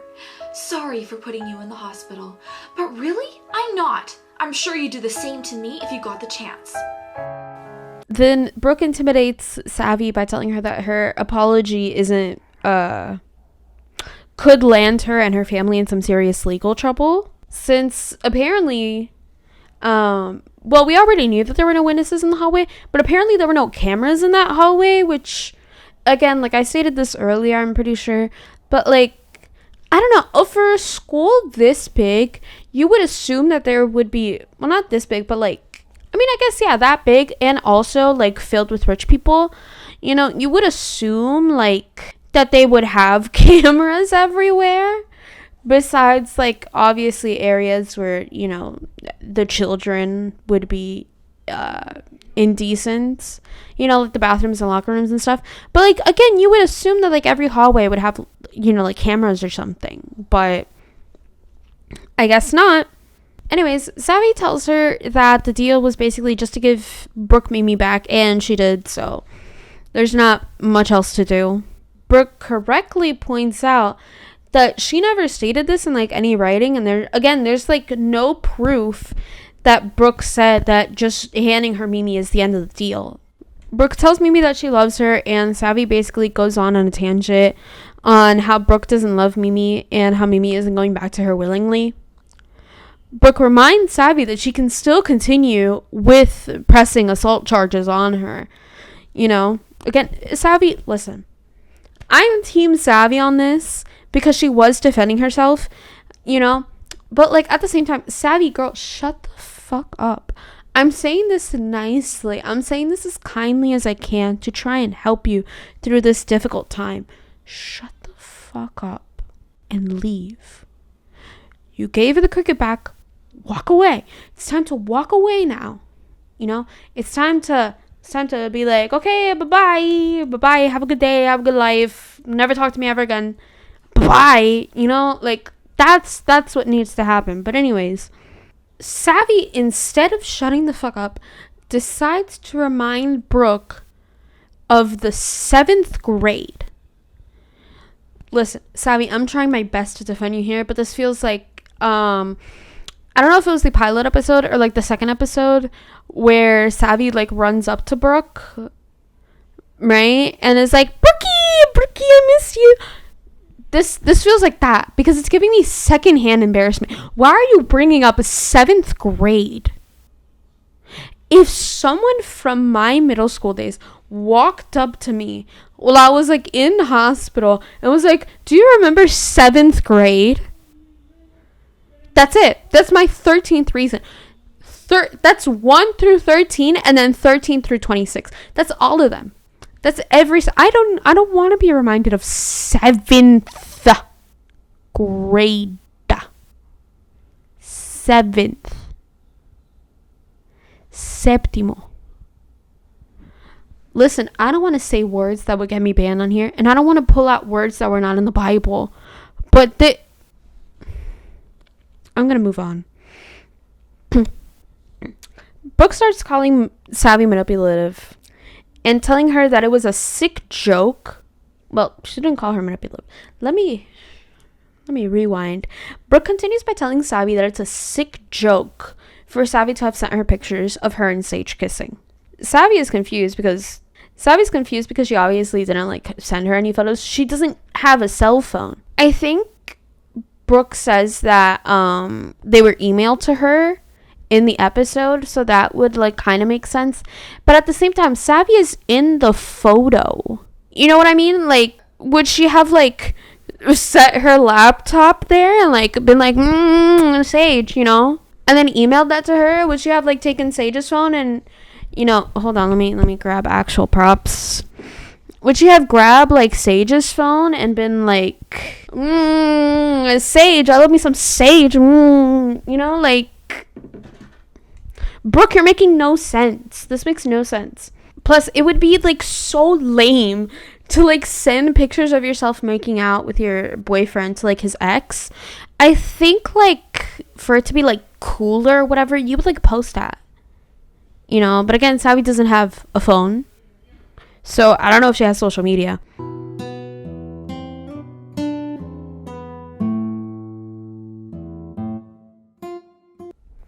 So anyways, Brooke tells Savvy that she's gonna get back everything that Savvy stole from her, quote unquote stole, and that she's already started. Or I'm pretty sure Savvy tells her like, you've already started because like she already has Mimi. The girls are at war now. For some reason, it's a guy, it's a dude. Granted, I probably would go to war with someone if they brought up 7th grade. But anyways, Brooke basically wants Savvy to feel how she felt at the end of last season when she was like defeated, I guess. I'm gonna slump down a little bit. But when she was like defeated, you know, like she was at her party alone, like crashed out on the floor, upset, nearly dead, I think, you know. Hence the title of this episode, Rock Bottom. For some ungodly reason, for some godforsaken reason, Savvy brings up Brooke's allegedly dead father when Brooke says that Sage is the only man she's ever loved. So this is all about Sage, isn't it? Oh, as if you don't know. You're not over him. Sage is the only man who's ever meant anything to me. Really. I'm sure your dad means something to you. And I'm sure you'll meet a billion other guys who will trip over themselves trying to mean something to you, Brooke. My father's dead. More at 11. Stay tuned to the end of the video so you can actually see what the more at 11 is. Listen, even if the man isn't dead, like, Savvy, you know that those are two different loves. You do not love your dad the way you love Sage. I think Brooke is correct with this one. Me, personally, if I was Brooke, I would have just pressed the assault charges at this point. Like, I have head trauma, broken ankle, broken nose. She's bringing up 7th grade. She's bringing up my dad. Like, there are so many reasons here to just go forth with the assault charges. Like, I wouldn't even want Sage back at that point. It would just be revenge. Listen, again, I'm a Savvy supporter, but I can't support this. I cannot support this. I'm sorry. You should have gone in with a new tactic. You should have been like, all right, here's the cricket. I'm going to bounce. You know, like, that's how it should have been. You know, here's the cricket. I'm sorry for nearly breaking your head. I'm gonna take my ass home. I'm gonna do homework. Toodaloo. Like, that's how it should have been. But no. Brooke tells Savvy to leave and how she can be sorry after Brooke is done psychologically torturing her.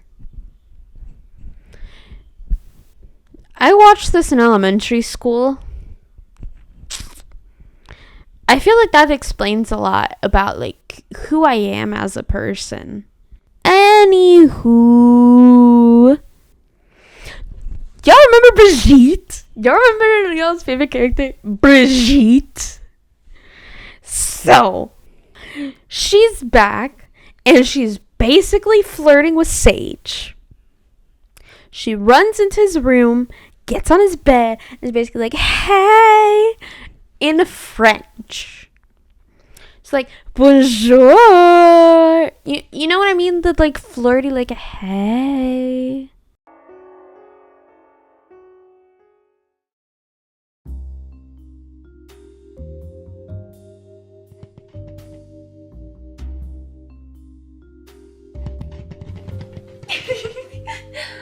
Bonjour. Hey, Brigitte.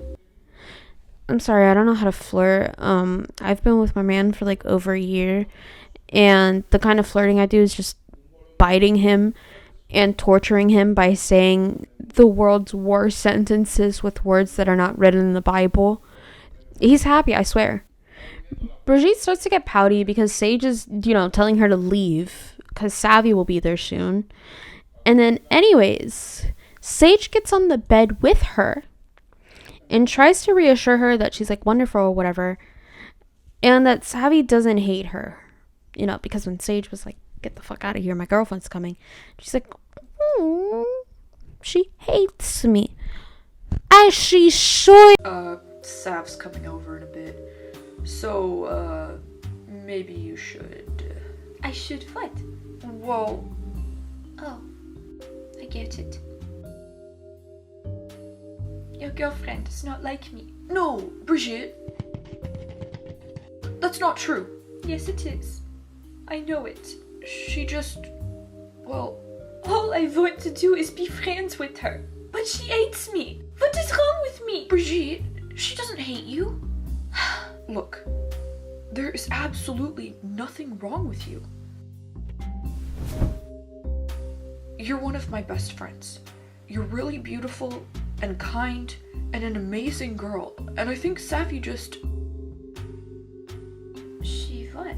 Savvy walks in. Meanwhile, they're like, pretty much about to kiss.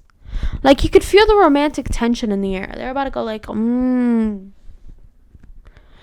don't know why 3 women are fawning over this man. I don't know what he's got, but maybe I need it.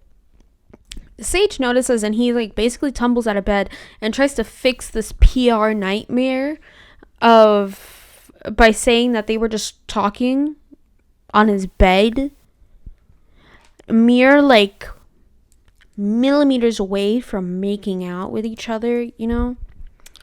Like they were about to kiss. They were about a French kiss. He was about to kiss a French woman. Anyways, Brigitte asks Savvy how she's doing after everything, and Savvy answers her sarcastically. And you know what? Honestly, go Savvy. She was about to kiss your man. I may not like him, but still, like that, no. That's disrespectful. Brigitte leaves, and things get very awkward. Anyways, there's Dutch tilts. If you know anything about me, I love Dutch tilts. It's like one of my favorite camera angles, and there's so many, and I'm gonna show you. I love Dutch tilts. They're just so cool. There's a camera at angle. What? It's so quirky. It's so crazy, and I love them. Maybe because every time I come over here, that collie is clinging to you like a desperate flea. You spend more time with Brigitte than your own girlfriend, Savannah. Sage is defending Brigitte's actions instead of, empathizing with how his girlfriend feels about the situation. which is weird. That's not what you're supposed to do, Sage. You're supposed to comfort your girlfriend, right? Anyways, in the midst of this fight, we get this little horrifying animation of Brigitte. And I say horrifying not because, like, SophieGTV did a bad job on it. I'm saying horrifying because she looks like a villain. And she is. Anyways, Sage calls Savvy a biatch. Break up with him. Break up with him. Leave him right now. He starts apologizing like right when he realizes that he said that to his girlfriend, right? And Savvy tells him in the most like PG LPS tube way to basically like fuck off. Aren't relationships supposed to be built on trust? How can we be together if you don't even trust me? It's her I don't trust, Sage. Why are you constantly on her tail? She's been nothing but nice to you, and you're just being a... God, what am I being, Sage, huh? You're being a total biatch! Shoot. Sav, I didn't mean that. Savannah, please, wait. Bark off, Sage.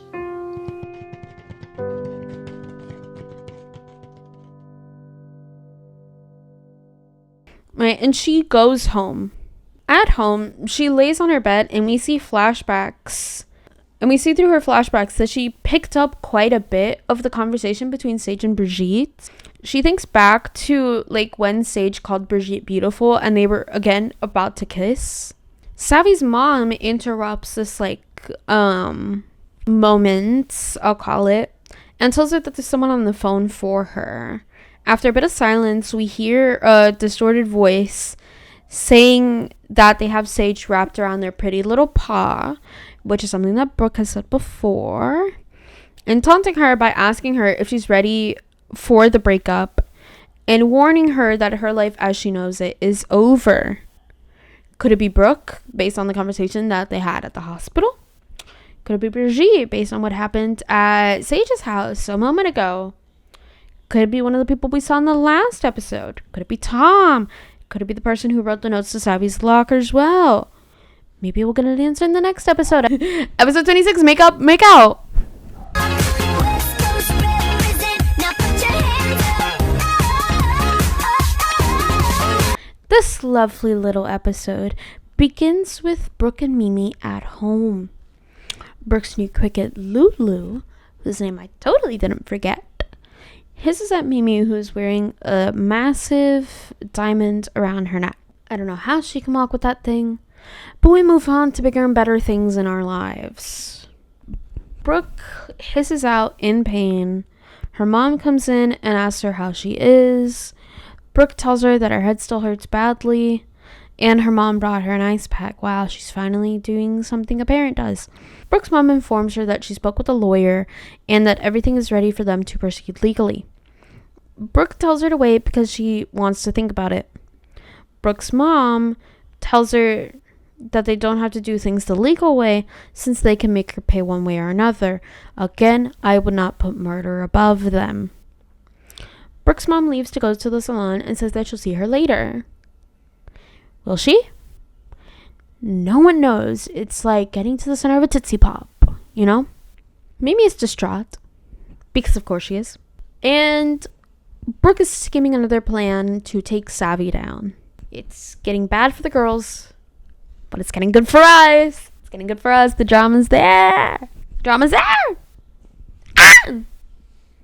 After the intro, we get back to Savvy and the strange phone call. Calls Jenny and Lena, who are hanging out together, and she tells the girls that she thinks it was Brigitte. Jenny offers an alternative solution that it could be Brooke, but Lena counters by stating that Brooke is in the hospital. Jenny asks if one of, Brooke's friends could have done it. Savvy tells them about what happened at Sage's house, though, after this. And the girls rightfully tell her that what Sage did is absolutely wrong, because you should never call your girlfriend, 1, a biatch, or 2, a bitch, right? because I know biatch is like the PG version of the word bitch. I know Sage called her a bitch during this, and he shouldn't. You should never call your lovely girlfriend a bitch. Savvy counters that by saying that she doesn't want her and Sage's relationship to end, but I do. Have you asked me what I want? I want you guys to break up. I need you guys to break up, actually. You know? Anyways, next we see Lena being the absolute lesbian icon that she is, and no one's gonna take that away from us. I was about to say me, but it's us. Don't you think there's more to life than boys? Especially boys who don't respect you. Anyways, I believe I talked about this earlier when I said that people on my Instagram, Jessie's a cutie. I did also make a photography Instagram called Making It Photography that you can follow too. But again, the community says Lena's gay. The community says Lena's a lesbian, just by looks. So Savvy tells the girls that she loves Sage, and the girls mock her for being so incredibly down bad. And they're so real for that. They're so real. Again, what has this man done? I want someone to give me an MLA formatted essay with sources, with an annotated bibliography attached as to what this man has done that he deserves 3 women fighting over him. That's what I want. That's what I want to know, right? That's what I want for my birthday, besides obviously the freedom for Palestine, Congo, Sudan, Tigray, and other countries that are affected by colonization and imperialism. Aside from that, I want someone to give me an essay as to why this man has so many women down bad for him. He's just a football jock. I don't care if he looks attractive to you. 1, he probably isn't. And 2, he's just a man. Let's relax. It's high school. Anyways, the girls try to tell Savvy the gossip going on about her at school, but Savvy's mom comes in and takes the phone away, right? Savvy lays in her bed again, and we have another Dutch tilt. Make me so happy. Anyways, so we get a little nightmare sequence. I didn't say that to preface this scene, but it is a nightmare sequence. So Savvy's falling asleep, right? And she's woken in the middle of the night by the sound of someone throwing rocks at her window. She obviously wakes up in a panic thinking she's about to get murdered, but it just ends up being Sage, right? He enters through the window wanting to talk to Savvy, right? He tells her that it's not working out between them because he's actually in love with Brigitte. Brigitte appears literally just to fat shame Savvy. Sage calls Brigitte beautiful, and then they start to make out in the middle of Savvy's room, and Savvy yells at them, right? Again, that was all just a nightmare. Didn't really happen. We're good. However, Savvy does wake up for real this time, right after the nightmare, and calls out for Mimi, and then she realizes that Mimi isn't there, right? So Savvy's officially in her depressed girl era. Happens to the best of us girly. But again, he's just a man. Savvy walks over to the mirror and starts to belittle herself. More so belittle her looks, saying she's not good enough and telling herself that she'll make herself be good enough. Again, this is why I say that, listen, I know they're high schoolers, so I know that they don't really have the most emotional intelligence, but we have seen Sage try to empathize with Savvy, so it does kind of break my little heart just a bit. that instead of trying to empathize with her, especially since she witnessed everything, I know he doesn't know that she witnessed everything, but still, that he didn't try to like empathize with her and instead just called her a bitch and then let her run away, basically. This guy sucks.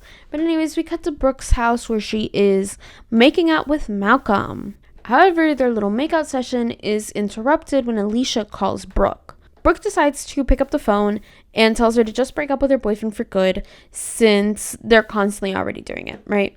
Alicia tells her that she's calling to update her on what's going on at school. And Alicia informs her that the plan is going perfectly. We also get some news on Josh and Lana, everyone's favorite characters. Allegedly, Norman the Turtle called Josh like a slur or something. I'm not really sure. And Lana nearly beat him up. Alicia also calls Lana his sister. So I guess they're siblings, which I didn't really pick up on when I was watching this as like a kid. I always thought that they were like a time traveling couple. Like they were a married couple and then they like something happened in high school or something. And then they were like, all right, we need to travel back to high school now. My husband of 5 years.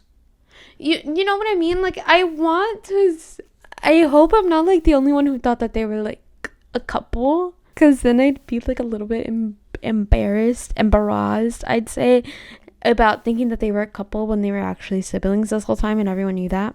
You know, I don't think they're like Sweet Home Alabama-ing this. SophieGTV is Canadian, so I don't think she dabbles with that. Brooke says that she wants more information on Lana. After Alicia and Brooke hang up the phone, we get this scene, which, you know, gave me a little giggle. Chase, I'm breaking up with you. What?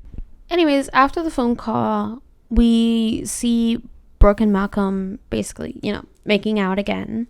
There are more Dutch tilts, but I don't want to sound annoying. I know no one likes it when I'm happy. So, I sound like someone's toxic boyfriend in high school, where like they would be like, I'm gonna do something drastic if you break up with me. You know what I mean? But anyways, we cut back to Savvy sleeping because, like Brooke said in her scene, it's 1 a.m. We get a similar repeat of Savvy's dream where she's like awoken in the middle of the night by like Sage throwing rocks in her window. However, in real life, it's a tad more romantic. He has like a massive sign and like flowers to apologize to Savvy with. He says he tried to call, but he couldn't get to her. However, he tries to quote like Romeo and Juliet, right? Because they were like talking about how it's kind of like the balcony scene. And then he's like, Rapunzel, Rapunzel, let down your tail, right? And then Savvy's like, that's Rapunzel, not Shakespeare, and calls him a Dumbo. And he's like, yeah, I am a Dumbo. And he is. Hi. I tried to call, but yeah, I'm not allowed any more calls from jail. I think this is the moment where I'm supposed to quote Romeo and Juliet. Something about you being the sun? Something like that. Juliet, let down your tail. Wrong story, Dumbo. Yeah, I'm definitely a Dumbo. Can I come in? And he basically goes like,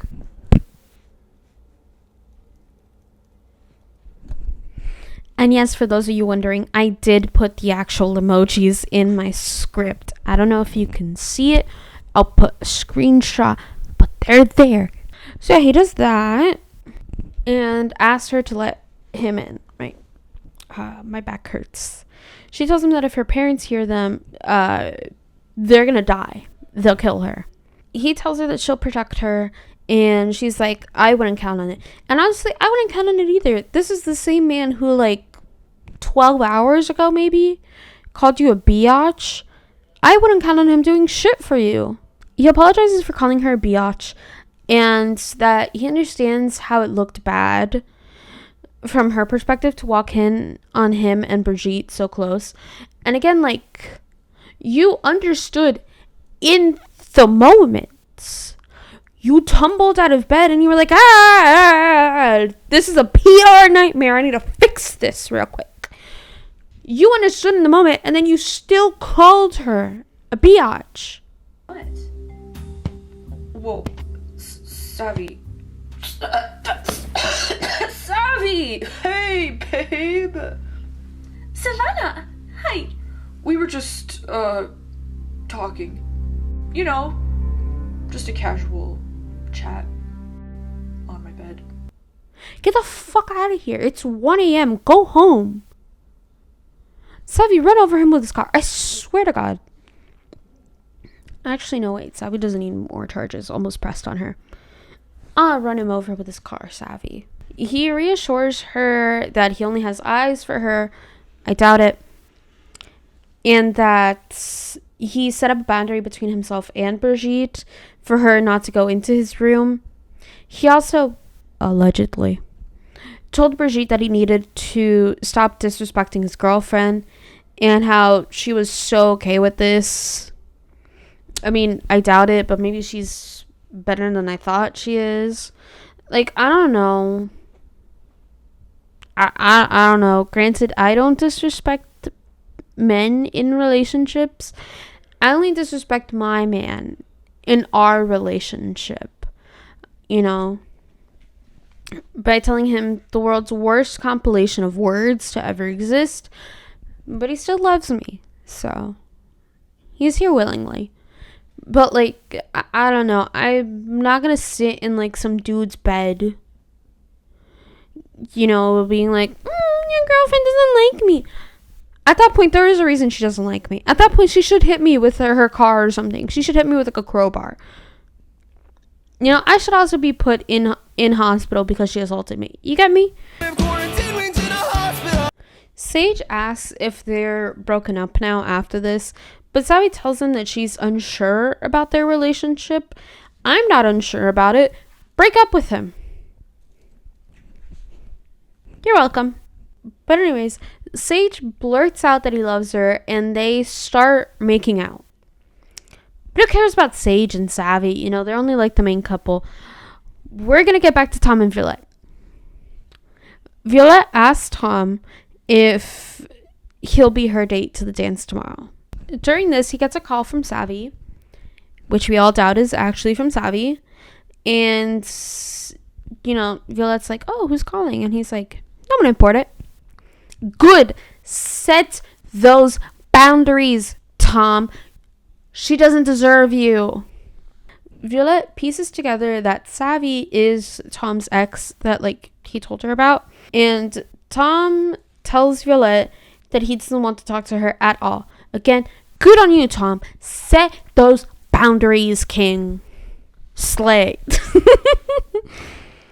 Anyways, we're back to Sage and Savvy, and meanwhile they're making out on her bed. One of them knocks over something, which ends up waking up Savvy's mom. Savvy's mom calls out to her and asks her what happened and if she's okay. Savvy says that everything is fine and that she just fell out of bed because that's cool and normal. She needs therapy. After that, they make out a little more, but as things may get a little more intimate, as things may start getting into like euphoria territory, Savvy tells him that he needs to leave. Good. And she should also break up with him. You're welcome, Savvy, for the unsolicited advice on your relationship. So glad I could be here. Anyways, as he's leaving, she's about to tell him about the phone call, but she decides to just tell him that she loves him too, right? Anyways, when he leaves, she's like kicking and swinging her feet in the air, basically being like, oh my God, Sage loves me. And how she doesn't love Brigitte, and how she's gonna handle her all on her own. Anyways, we cut to the better couple, Tom and Violette, right as they're going to kiss. His phone starts ringing, right? I don't know why this teenager has his ringer on. I've personally rarely ever had my ringer on my phone. But, I mean, like, to each their own. But he realizes it's not Savvy. He goes outside and he answers the phone, but he realizes it's not Savvy. So he just, you know, goes back inside, right? We cut back to Savvy during the day where she's looking in the mirror and having a body dysmorphia. She has body dysmorphia. She needs therapy. Anyways, during this like little episode, she ends up freaking herself out and she walks away from the mirror. Right? She notices her mom left something. Right? I believe it was her purse in the episode. Her mom left her purse. But she hears the doorbell ringing, right? So she goes to open and thinking it's like her mom. I don't know why. I mean, maybe because like her mom has her keys in her purse, but like, you know, she could just like open her home door. When she opens the door, it's none other than Brooke and Mimi. What could they possibly want? We shall see in episode 27, Liar and the Tramp. Okay, episode 27, Liar and the Tramp. So, I want to address, I guess, why I'm here on the floor. Yeah, I really wanted to film next to this hole right here in my wall. I'm not going to go into detail about that. What I am going to go into detail, though, about is, LPS Popular, episode 27, Liar and the Tramp. So, we start off where we ended last time with Brooke and Savvy. Savvy is, like, whining and crying, and Brooke basically tells her to shut up, and also says that she's acting like I'm here to murder you or something. Again, I wouldn't put it past Brooke to murder someone. I wouldn't put it past her mother to murder someone. You know, I'm just saying, I think Savvy's in the right with this one. Anyways, Brooke ties Mimi to a plant outside and just lets herself in to talk. I feel like Savvy doesn't have a phone. So, I don't know how Savvy... See, I was going to be like, oh, Savvy could have, like, snapped a picture on her phone or something of Mimi basically being neglected and abandoned. But Savvy has no phone. So, that's a problem. I don't think the landline has a camera built into it. Savvy notices that Brooke's claws are out and tells her that she'll call the cops. See, if they weren't in Florida, if they were not in California, I would have suggested for Savvy to record this conversation. But California is a two-party state for recording, like audio and whatever. And I doubt Brooke would have consented to being recorded with this talk that's going on. So this all really sucks for Savvy. Basically, Savvy's fucked. What else can I tell you? Brooke tells Savvy that she has decided to press assault charges on her. Savvy says that she can't do that because they both know that Savvy was simply acting in self-defense. However, Brooke rhetorically asks her if she has any evidence that Savvy did any of her actions in self-defense. And then Brooke continues basically bullying Savvy for being poor by saying that she has a very, like, expensive lawyer and whatever. How Savvy... I don't know why I put air quotes around Savvy. How Savvy stole Mimi. There you go. So she can fight her in court for theft. Bullshit. We all know this. Savvy asks Brooke why she has to do this, since Brooke is much more well off than Savvy is in her life. And also much more than her family is. Brooke tells Savvy that she wants Sage. Anyways, we have a cut now to Lena and Jenny. Jenny is packing up to go see Nathan.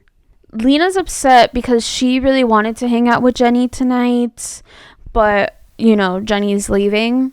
So, yeah, and she's upset how, like, she never really gets to spend time with Jenny anymore because she's always busy, like, hanging out with Nathan. Jenny tells her that when she gets a boyfriend, she'll understand, but Lena hits her with I'll never understand putting some dumb guy before your best friend. Lena hits her with the lesbian shit. I'm telling y'all. You know, I'm just happy to see that we have lesbian rep in this series. You know, it's so diverse for its time. Jenny asks Lena if she can be upset that she's excited since she waited so long for Nathan to notice her. Again, girlies, if you're waiting long for a man to notice you, he is not the one, okay? He's not that guy, especially when the only reason they notice you is because you had a makeover, and even more especially is when said makeover makes you look like his fucking ex. I'm just saying Nathan's not the one, and you guys are going to notice that even more as we continue.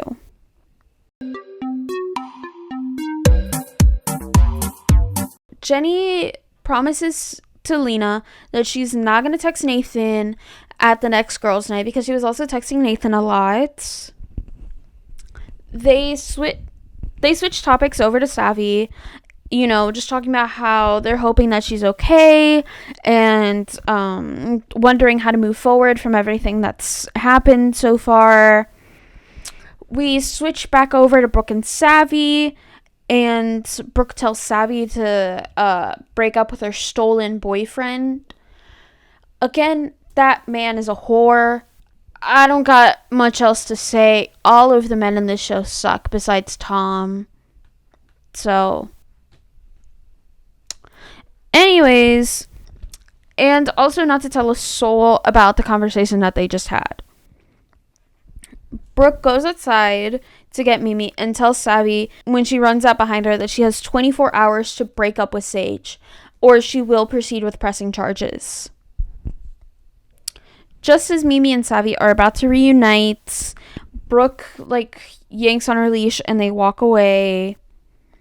Savvy runs inside on the verge of literally, throwing up. And then after that, we cut to Jenny and Nathan. Jenny tells him that she wants to change their date night for the night to a new sushi restaurant that just opened up. He basically blows off the suggestion and asks if she wants to go upstairs. She's a bit confused, but she decides to agree. And they're making out as they're walking up the stairs. Then we cut to Tom as he scrolls through Savvy's fish book. Remember, you know the vibes. Meanwhile, he's doing that. He gets a text from Violette. He starts to wonder, why she's, why she called and, what she's doing, about Savvy, right? He's wondering, why Savvy called, how Savvy is doing. But then he snaps out of it because he's she's with Sage. It's whatever. She's off limits. It's over. It's Jover, as some might say. Anyways, Violette keeps texting him about how she's excited to see him and whatever. And he reiterates to himself how he needs to get over Savvy because, he's also in a new country right now. He's across the globe, some might say. Right? Since we're cutting back now to Jenny and Nathan, and I want to reiterate the trigger warning that I had at the beginning of this whole video in case some of you forgot, you're watching in chapters, whatever the case may be. I do not want someone to be upset by what is going to happen. So if you want, I'll leave a timestamp on screen for you to skip to the next episode, basically. After this, it's not going to be talked about again in the video. So you can skip over to that, or you can click off this video right now if that's what you feel more comfortable doing. But I am going to continue right now discussing this. So, either click on the timestamp, click to the next chapter, or click off of this video. I'll, have a little 5 seconds so that you can get yourself situated. Okay, so continuing on with Jenny and Nathan, he starts taking her scarf off as they're making out and pushes her onto the wall. She is audibly in pain because of him pushing her, and she asks if they can stay downstairs when he offers her to go to his room. But he continues to insist that they continue. She says that she doesn't like how things are, where he's taking things right now. He acts confused by this and says, like, well, you're my girlfriend. She tells him that she doesn't want to mean anything to him because of how he's currently treating her. He gets upset by how Jenny doesn't want to take the relationship to the next level yet, and how she's a waste of time. She obviously gets upset, and yeah. So from this part, we are not going to discuss that any further. I am going to leave the website to Rain down below if you've been through something like this, so that you can get help, you can get resources if you know someone who's been through something similar to this, so that they can hopefully get help and resources.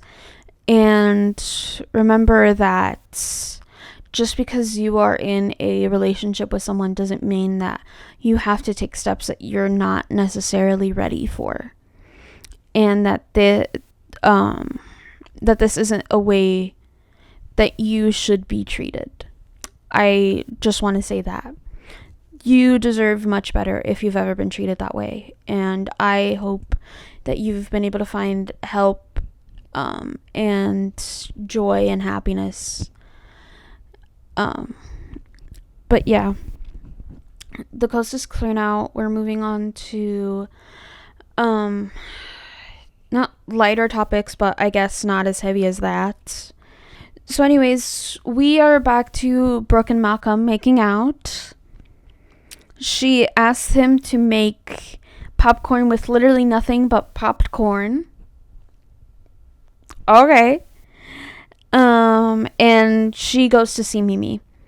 Mimi is in her bed surrounded by a shit ton of expensive things. Like mother, like daughter, I guess. Mimi is very clearly mad and upset with Brooke, but Brooke is confused why she's upset with her when she has all these nice, cool, expensive shit. Brooke apologizes for ignoring her and asks for a kiss. While they're having a moment, the other cricket, Lulu, who I literally had to look up, just shit in Brooke's bed. It's not funny. It's not funny. Where this is going is not funny. Mimi is crying because she doesn't want all these expensive things that Brooke is buying her. She just wants for Brooke to love her and treat her well and decently. But she says that Brooke is incapable of doing this because Brooke is only capable of loving herself. So, like mother, like daughter. Anyways, as Brooke is walking away, she notices the shit that the other cricket took on her bed. And for some reason doesn't remember that she has another cricket. Like, she was just having a moment with Mimi, right? She was just having her little moment with Mimi. And then there's just fresh shit on her bed. And she doesn't think, oh, this could be my other cricket because I just saw my first cricket. But no, she gets enraged. Mimi cowers in fear of getting abused again. Lulu's just giggling to herself, snickering in the background. Anyways, we cut back to Jenny and Lena. Jenny calls Lena crying about how her and Nathan broke up because he doesn't love her and only wants her for sex.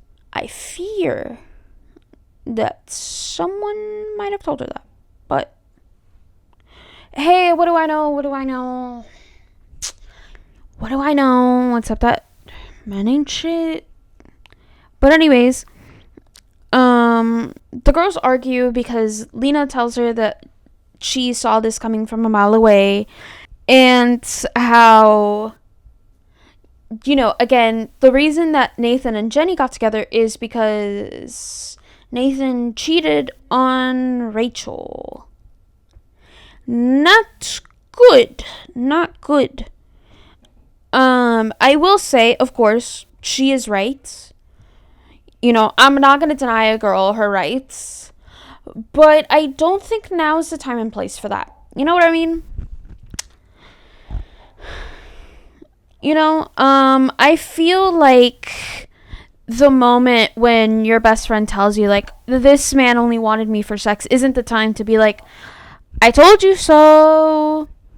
Granted, I don't think she knows the full story, but I don't think you need to know the full story if you understand what I'm saying, you know.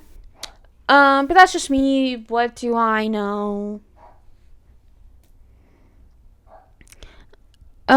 Jenny retaliates by saying how Lena has only ever kissed one guy at a party, and that doesn't count as a relationship, so she's never really had one.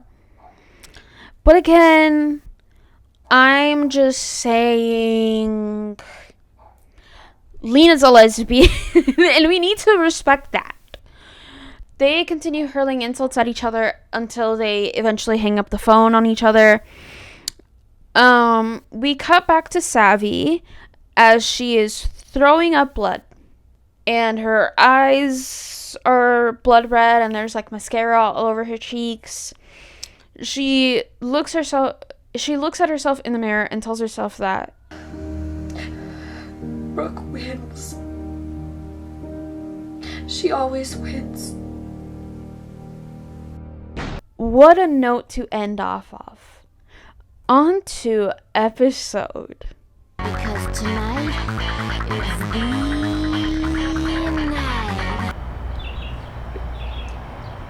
I am going to hope this works so much.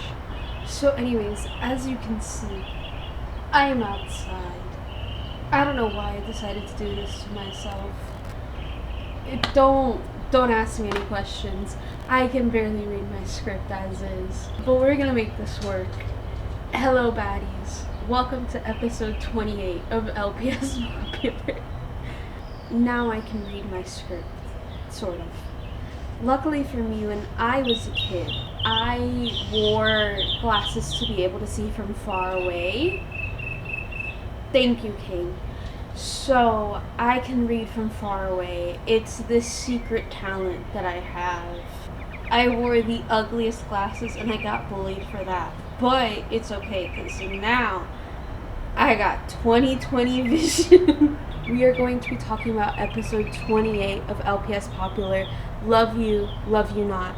So basically, this episode opens with the school calling Lana that they need to get in touch with a guardian of hers to notify them of her suspension, that her suspension is over. Josh comes in and he says that he's not getting enough hours this week from work, which, like, same, King. I felt that in my soul, as I also don't get a lot of hours from my job, but we're not here to talk about that. Lana says she'll just pick up more hours from her job to be able to cover rent.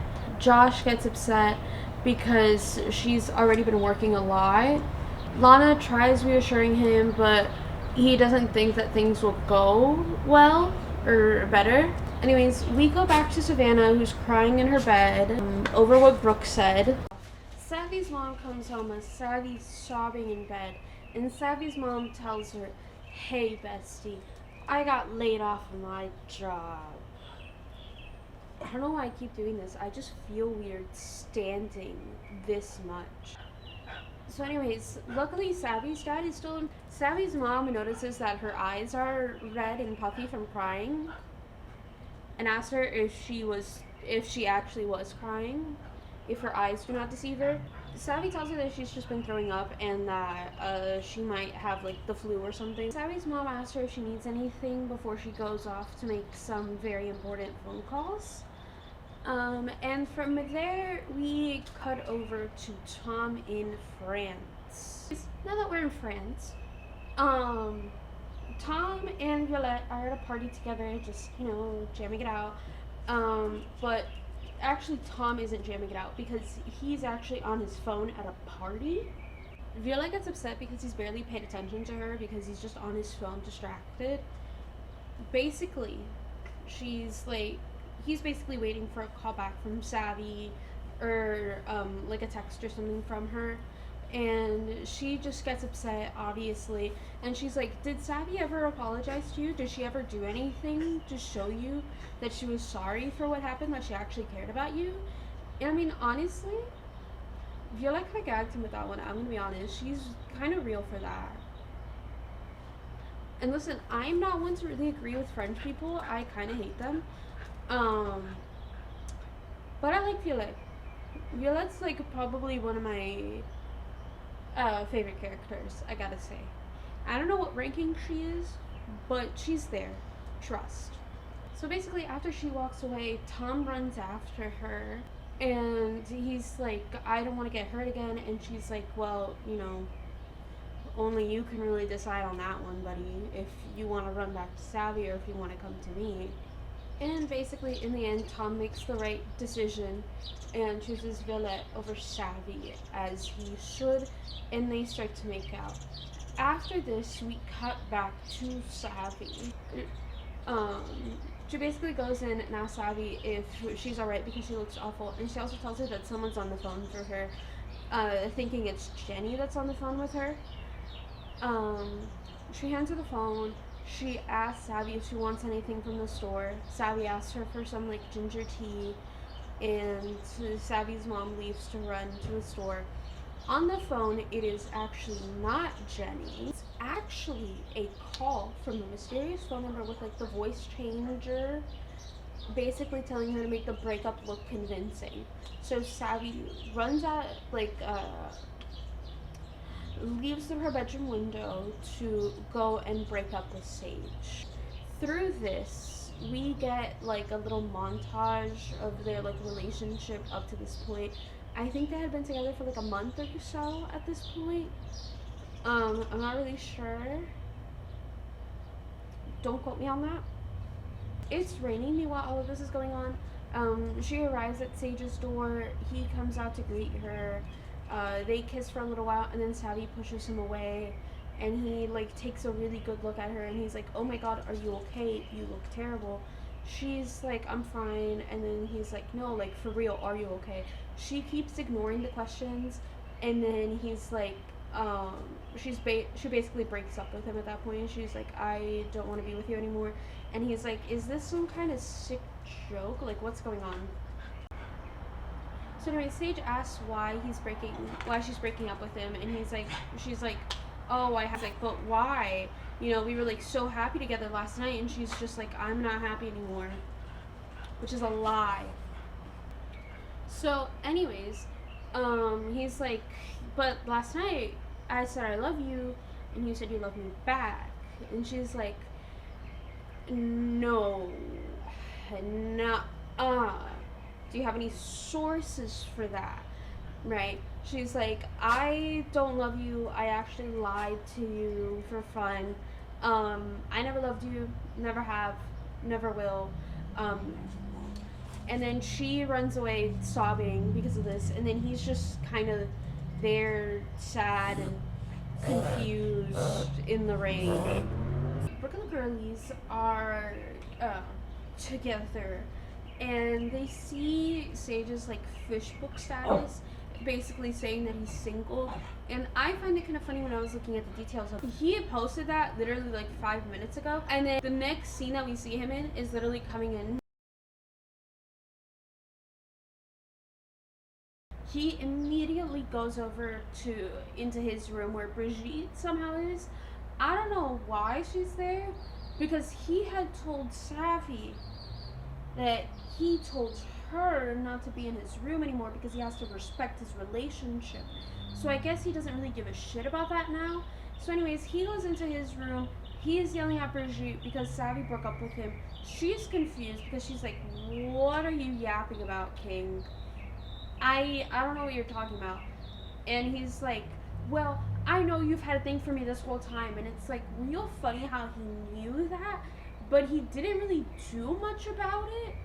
Like, yeah, he would reassure Savvy, but then you also had the like almost kiss thing from like a couple of episodes ago, you know? So it's like real weird. But anyways, she's like, what are you yapping about? And he's like, well, you know you're hot, and you use that to your advantage. It's like, what? Why are you looking at other women like that? That's a little weird. That's a little suspicious. Anyways, Brigitte basically is like, hey man, I'm not gonna be a tool for you to unleash all your rage on me because you have a wandering eye. You know, like, you're real weird for that. She basically continues by saying, even though he's confused, like, how she knows he's thought about, like, them being together in a not, like, very platonic way, right? And he doesn't deny this. Instead, he gets angry again, saying that, like, all she's done is, like, ruin his relationship and that she should go back to France. And, I mean, at that point, I understand why she's upset, because I feel like telling someone to go to France feels kind of like a slur. You know, it's kind of like the opposite thing of like, come to Brazil. You know what I mean? So anyways, she's walking away, but as she stops, she turns around and she's like, maybe guys and girls can't be friends. There's too much tension. And he's like, yeah, maybe they can't be. And it's like, maybe they can't be when you two want to be together, or at least one of the people in this friendship wants to be together, because my boyfriend has a lot of like girlfriends, like girl space friends, you know. I mean, they're pretty chill. They just like hang out together, chill, vibe, whatever, you know. And it's cool. I do think men should have friends that are not just men. But maybe that's just me. What do I know? I don't know why I keep doing this. I just think I look cool. Tell me if I look cool. But anyways, as Brigitte is walking away, she's like, actually, Philippe and I got back together, but you shouldn't have, girl. I know I don't like you, but I don't like that man more. I don't like that man more.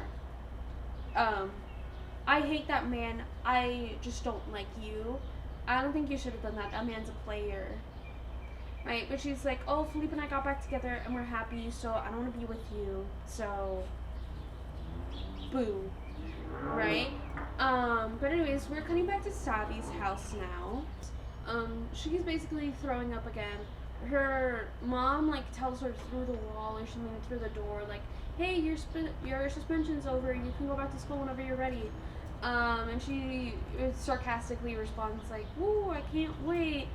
And now we're cutting back to Brooke, who is cuddling. Lulu for some reason. Mimi comes up to her crying because she's hungry and she wants food. And Brooke basically tells her to fuck off. And she's like, you have toys, go play by yourself. Which, I don't think it really works that way, but anyways. Then Brooke realizes that actually Mimi wants food, and she's like, no, you can't have food, you'll gain weight, and gaining weight is bad. Like mother, like daughter. But anyways, she's still mad at Mimi for like shitting on the bed, even though it's very obvious that Mimi never shat on the bed. Anyways, Brooke goes back to giving Lulu time and attention and love, which obviously upsets Mimi because Lulu is not a girl's girl. I would be upset too. I am upset too, actually, because Mimi deserves so much better. Mimi deserves to go back to Savvy. Savvy needs her. Anyways, Mimi gets on the couch with Brooke and Lulu, but Lulu pushes her off the couch. Brooke couldn't give a shit because she's busy gossiping with Rachel. And in these moments, Rachel's texting her that Savvy's suspension is over, and Brooke is telling her that.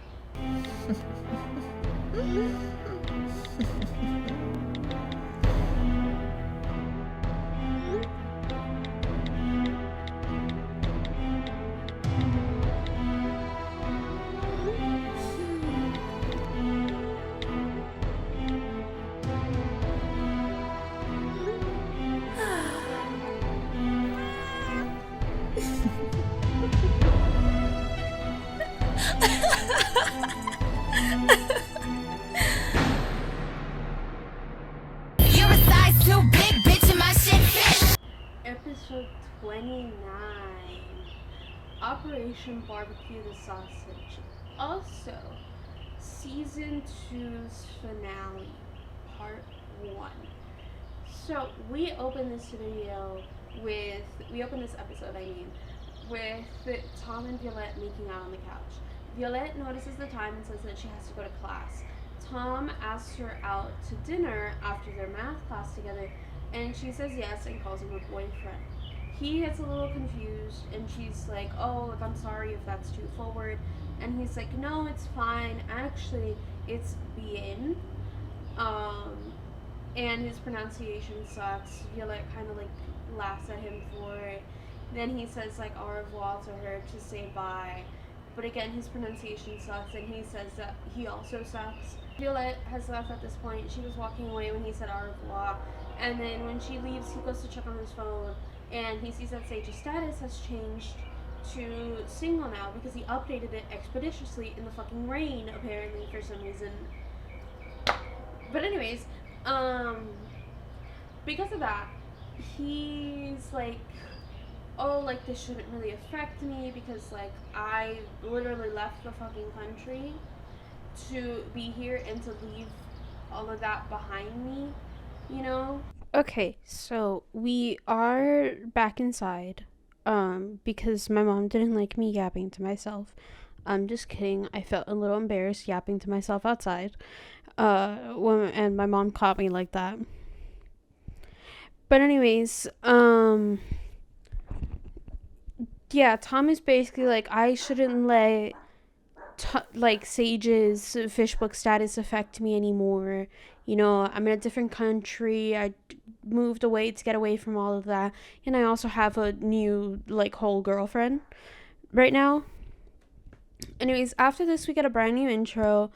It's much less flashy than the last few we've had. I just will always miss the original intro to the Veronica's Popular. I think it was the best intro. I want it back so bad.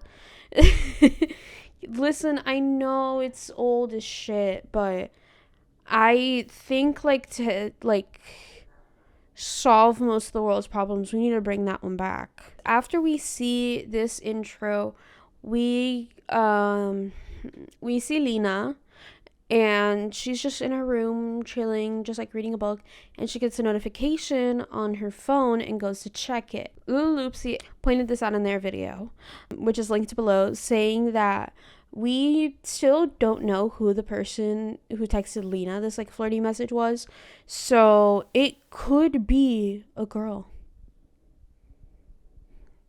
That's all I'm gonna say on that. Anyways, she's interrupted from her flirty little text by a call from Savvy. Savvy tells her that she's going to put Jenny on the line, but Lena comes up with an excuse saying that she's too busy to answer. Right? Savvy tries to tell her something. She's mumbling her words, and the only real clear thing that she can say is Sage.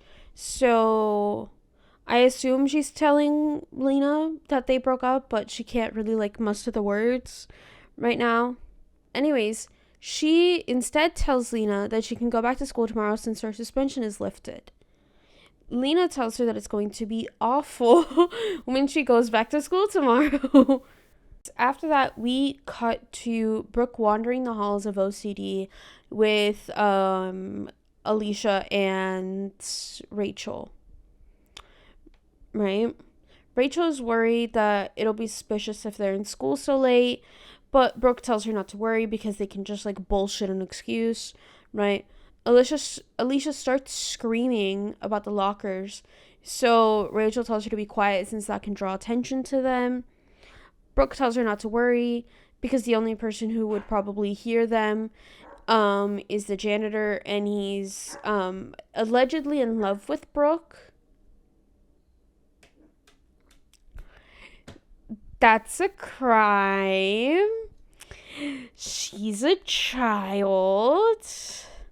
Because they're like, what? Juniors in high school? So they're like, what? 16? 17? Stay away from her. Get a job. Brooke says she's irresistible now because she got lash extensions, causing... Why did I write Jenny in my script? I'm assuming I meant Rachel, because I don't know what the fuck Jenny is doing here now. Yeah, I just accidentally wrote Jenny in my script. Wow. Okay, slay for me, I guess. I'm assuming I meant Rachel. I guess I got them confused.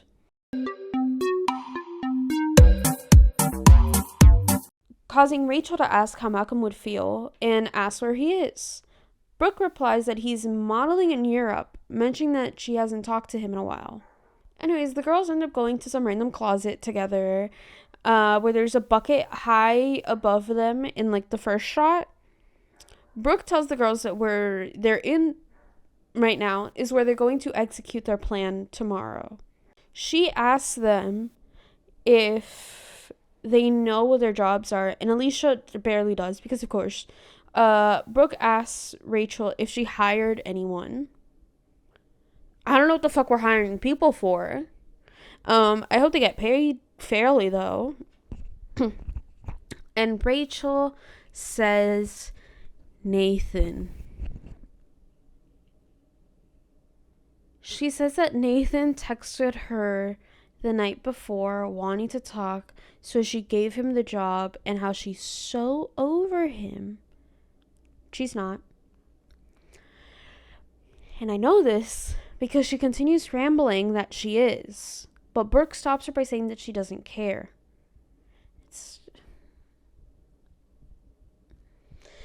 Someone needs to put that man under a jail. I am not kidding.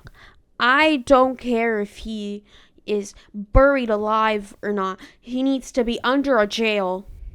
He is a serial cheater, and what he did to Jenny is wrong and awful. And I hate him. I hate him more than Philippe. Okay? Because you know what? At least Philippe waited for his relationship to be over. Hopefully. Nathan's just a piece of shit. Nathan's just...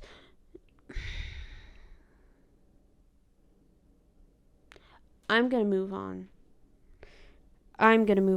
Anyways, Brooke monologues about how things are different now, this time, and how it isn't Operation Fry the Sausage anymore. It's Operation Barbecue the Sausage now, baby. We're stepping it up. We're stepping it up in operations, okay? Alicia regurgitates what happened at the party, and Brooke calls her useless, which is not nice. Rachel comments on what she is wearing, saying that it's baggy and asking like what size it is. Brooke gets mad and walks away. Brooke and Lana meet up in the hallway and they have a staring contest with each other from across the hall. Lana runs off and we see that Rachel and Alicia have now joined Brooke. Brooke says that she looks familiar and Alicia tells her that that's Lana and that she couldn't find anything on her online. Is we cut back to Savvy and Lena's conversation, and Lena tells her that the hot new gossip around school is that Savvy attacked Brooke and nearly killed her. And just like, I guess for like a little hint of flavor, the rumor has also been spread that Savvy has rabies. Again, just like for a little, for some seasoning. Lena says that they have tried to correct the misinformation, but no one really believes them. Savvy tells her that she expected this, but that she still has Jenny and Lena, so hopefully it'll blow over. Audience, she does not have Jenny and Lena. She's got Jenny or Lena, not Jenny and Lena. Savvy's mom calls her to dinner, and Lena asks if there's anything else that Savvy wants to talk about before she leaves. Due to how she was acting when she first called Lena, Savvy says that she was just sick and hangs up. And then Savvy does what Savvy has been doing these past couple of episodes, cry. But anyways, we're now back in France. I know you're getting a little bit of whiplash, but we are back in France. We cut to Tom and Violette when he's dropping Violette off after their date. He asks if he can see her again, and she asks, I don't know, can you? Which, slay. He says he hopes so, and she invites him into her dorm. He declines, says he has to get up early and just wants to go to bed. They begin to make out, but they get interrupted by Tom's phone ringing. And again, this man has to put his phone on silent. I am so sorry. I don't know why this teenage boy has his phone ringer all the way up, but he needs to silence that shit. As Violette is getting her keys to go inside, she notices that Tom had dropped his phone. So she tries to call out for him to get it, but he already walked away. She decides to check who's calling, and it's Savvy. Savvy calls again, so Violette answers and tells her to stay away from her man. Good on you, queen, as you should. The anonymous caller with the voice changer tells her that she can't tell them what to do. She says she can and that she will. And then she hangs up the number and blocks them. This is the finale. This is the end to part 1 of the season 2 finale, episode 29. So we are now officially on to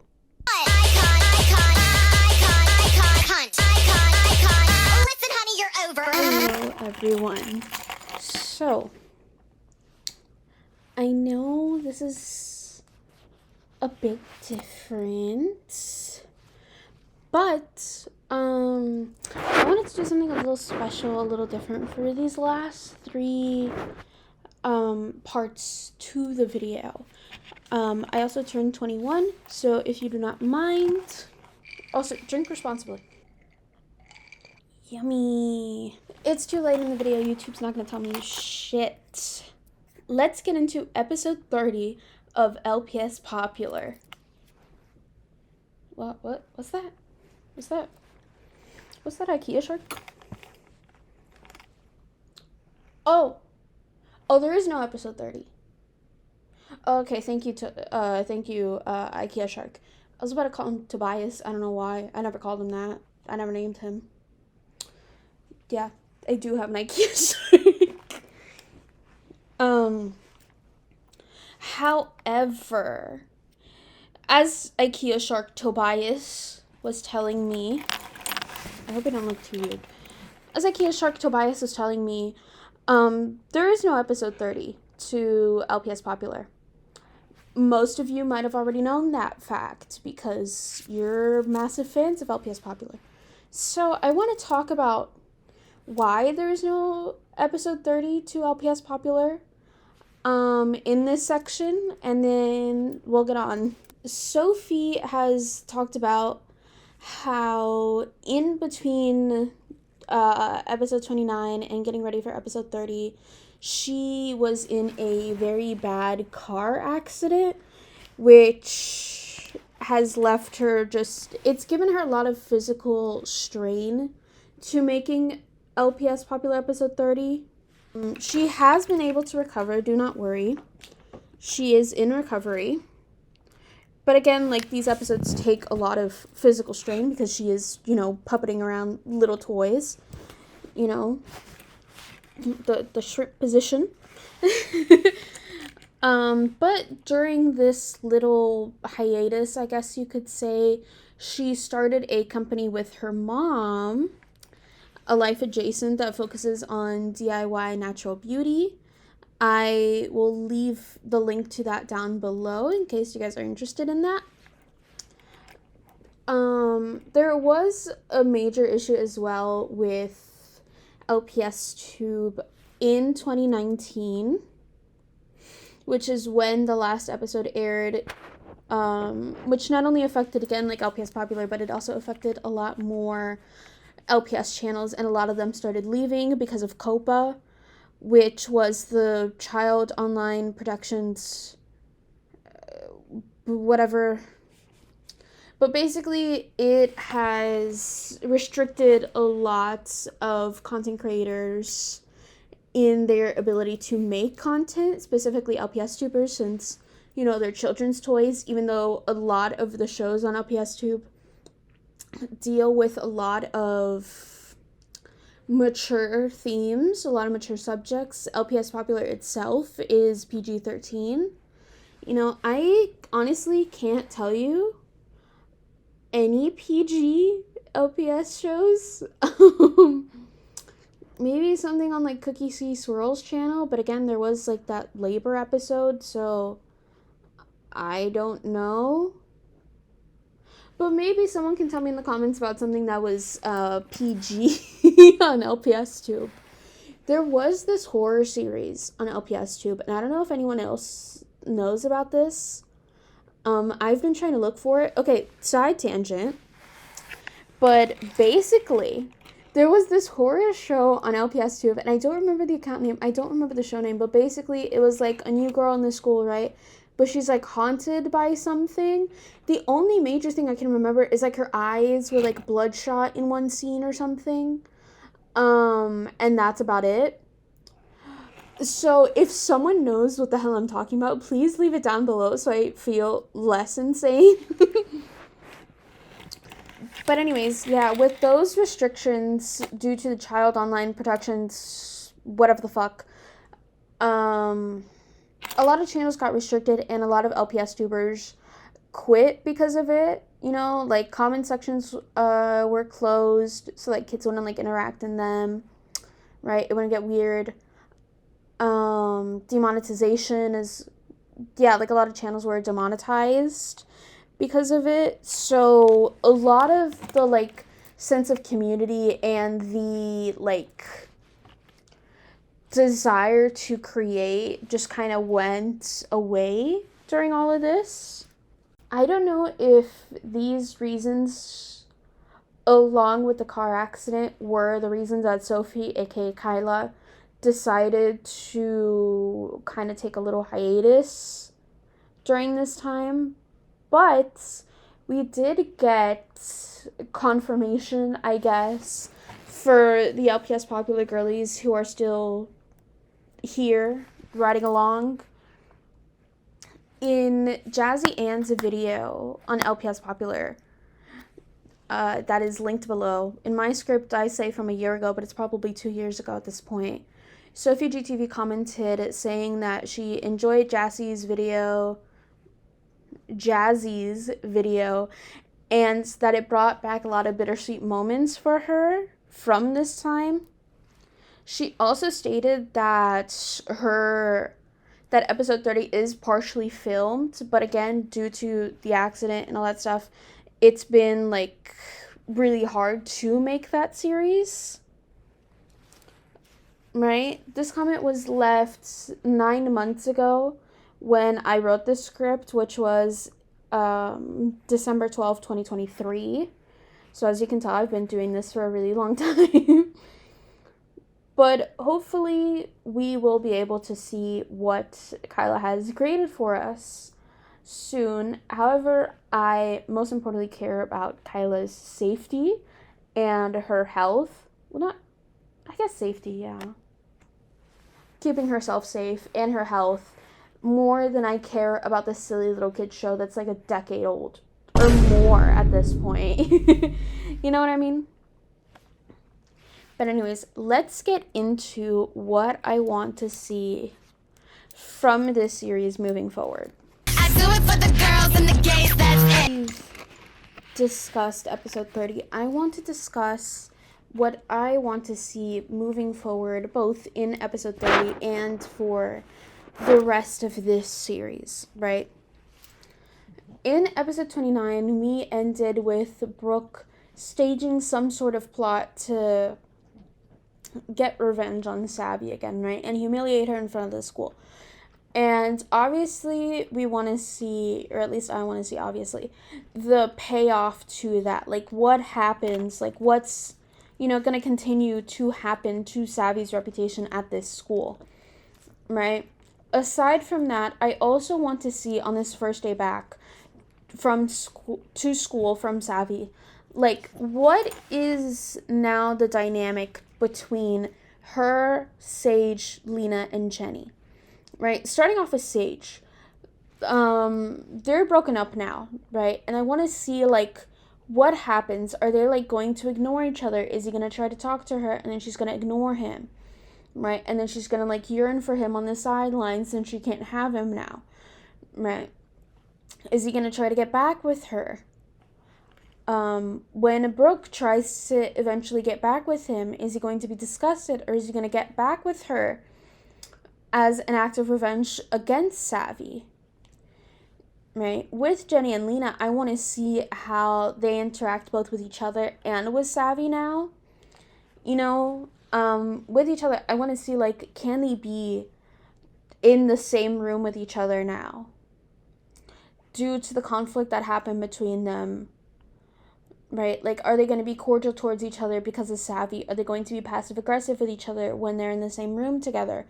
Are they not going to be able to do that? And if so, is it going to be like a divorced couple in like a custody battle where, she gets to be with Lena on some days, during some class periods, during some lunches, and then Jenny for the other ones? And obviously, like, what's going to be their dynamic with each other now? Are they going to try to reconnect? Are they going to stay separated for a while and then, like, reconnect later on down the line? Like, what's going to happen with that? There are also character explorations that I want to see. I think the main one on people's minds is on Josh and Lauren, because they were the people that we were introduced to last.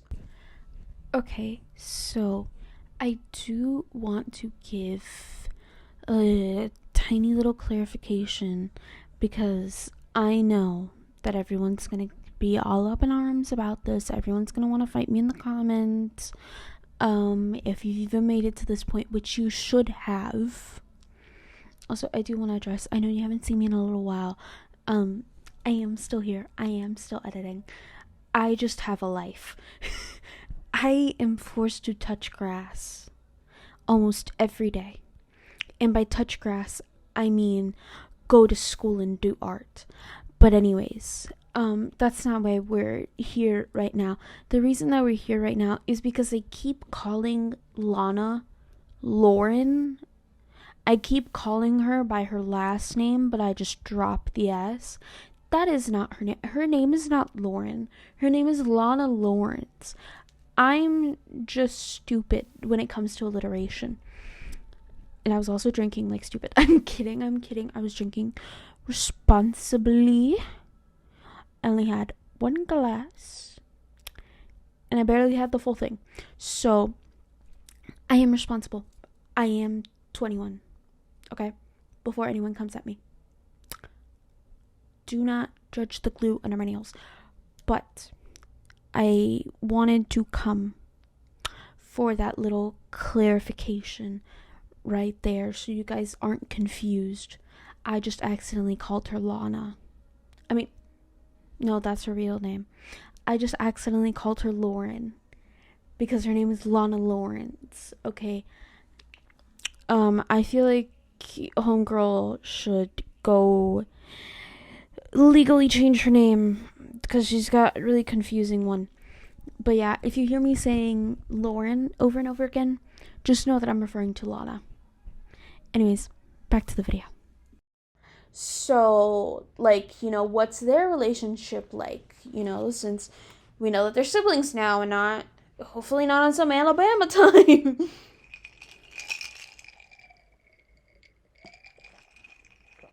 Why they're in OCD? Why is this the chance for them to, like, have a normal high school? You know, like, what's going on with that? Right? Are they really a time-traveling couple like some people thought that they were? Not saying that was me. I'm just trying to, you know, air out all sides to this. You know, like, what? You know what I mean? I don't know, what was that? I'm so sorry. I think I may be a little tipsy, not gonna lie. Who cares? I also want to see Megan return. If you do not remember who Megan is the girl that Brooke had bullied in one of the party episodes, right? And then Sage was eavesdropping on them, and when Megan left, he decided to break up with Brooke then and there because he was like, nah, man, the rumors are true. You are a bitch, you know? And then also in Tom's story, he talked about Megan and how he had concocted a plan with Megan to fake date to basically get Brooke's interest in him, right? And the reason that he chose Megan, he says, is because Brooke and Megan have like a sort of rivalry going on, or I guess just one-sided beef on Brooke's side, because like Megan doesn't seem to actually give a fuck, but they've had some sort of beef since like 8th grade or something, since Brooke moved. And I want to see why that happened, either in like a flashback scene or like something. You know, I want to see like what happened there. I also want to see like Megan now. Like, what's she going through? Has she been through something similar to what Savvy's going through? Are they going to connect on that, or on the fact that Brooke hates both of them, right? Also want to see the dynamic between Mimi, Lulu, and Brooke, since, you know, Mimi hates Brooke because of all the abuse she went through. Lulu hates Mimi. Brooke tries to adore Mimi or something in her own special way. You know, I want to see what's going on there. I want to see Mimi trying to adjust to everything. I also want to see how Savvy and Mimi are getting along with being separated from each other, right? You know, I obviously want to see like the progression of Mimi, Lulu, and Brooke's relationship and their dynamic. I also want to see the continuation of Violette and Tom's relationship. Is he going to notice that she blocked Savvy from his phone? And if so, how is he going to react? Is he going to break up with her? Is he going to, you know, realize that this is like a net positive and stay with her? Right? Are they going to become a healthy relationship? Right? I also want to see what the fuck Brigitte's problem is besides being fucking French. You know? Right? Like, we as an audience know that Brigitte is up to something, but we don't know exactly what. Right? Like, is she the one leaving the notes and trying to get with Sage? Right? Or is that Brooke? Or is it a secret third person that we don't know about? Right? Who was Lena texting in one of those episodes? Right? I feel like there's so much left to explore in this series, and this is only just like a small part of what is left to explore and what we can talk about. And so with that, let's move on to the conclusion of this video.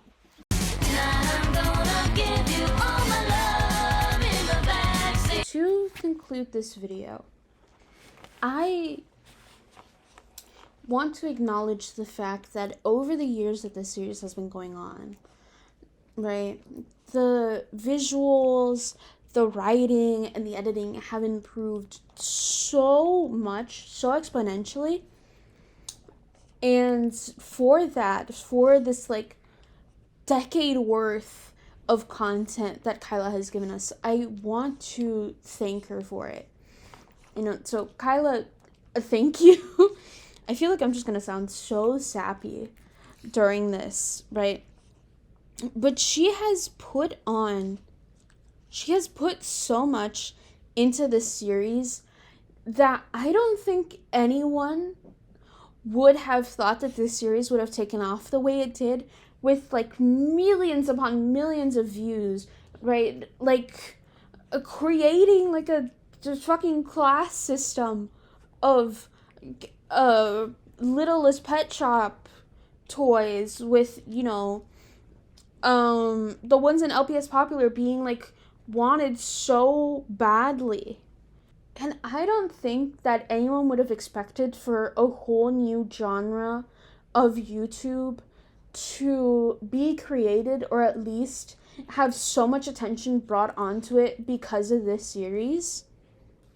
And I feel like because of that, a lot of people have become inspired to make their own content, make their own series, make their own videos, whether it's like, light, airy, and fluffy with these like little toys that they love so much, or if it's like something that talks about more mature themes and subjects, right? I think I speak for quite a lot of people when I say that Kyla and this series have been such an inspiration to me, to all of us, to create our own content, make our own projects, make our own art in less conventional, less traditional ways, using the stuff that we have, like a cheap camcorder, or at this point, like our iPhones. A lot of my old videos were filmed on iPhones. I think this is the first video I've posted to this channel that's filmed on like an actual like DSLR camera. To make content with like these little toys that we all have, that's, affordable to get. We can't afford to like hire actors or stuff. But it's easy to make these things with our toys, to, write, make videos, whatever it may be. Kyla was a great inspiration to a lot of us, I'd say. When I was younger, I think I said it in the intro to this, I used to have my own LPS channel. And I would make my own little videos with my LPS and then like edit them on like our home computer, or like a laptop if I had it, on like Windows Movie Maker. I feel like I sound so old saying this, fucking Windows Movie Maker. And I also wrote a lot during this time. Granted, a lot of it was fanfic about the shows that I liked, but still, writing nonetheless. Okay, I had this channel with my best friend at the time. I would make these little videos and shit. I make little videos now. I don't know if this video is going to be considered little. This is like 2 hours. But you get my point, right? A lot of people are inspired by Kyla and her work, and LPS Popular, and LPS Tube as a whole.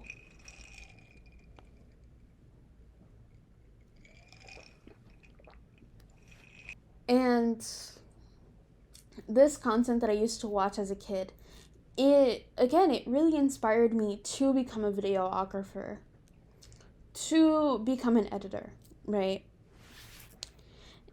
And all of this goes to say that I have a project in the works. I know I know people hate it when YouTubers plug shit, or maybe they don't, I don't know.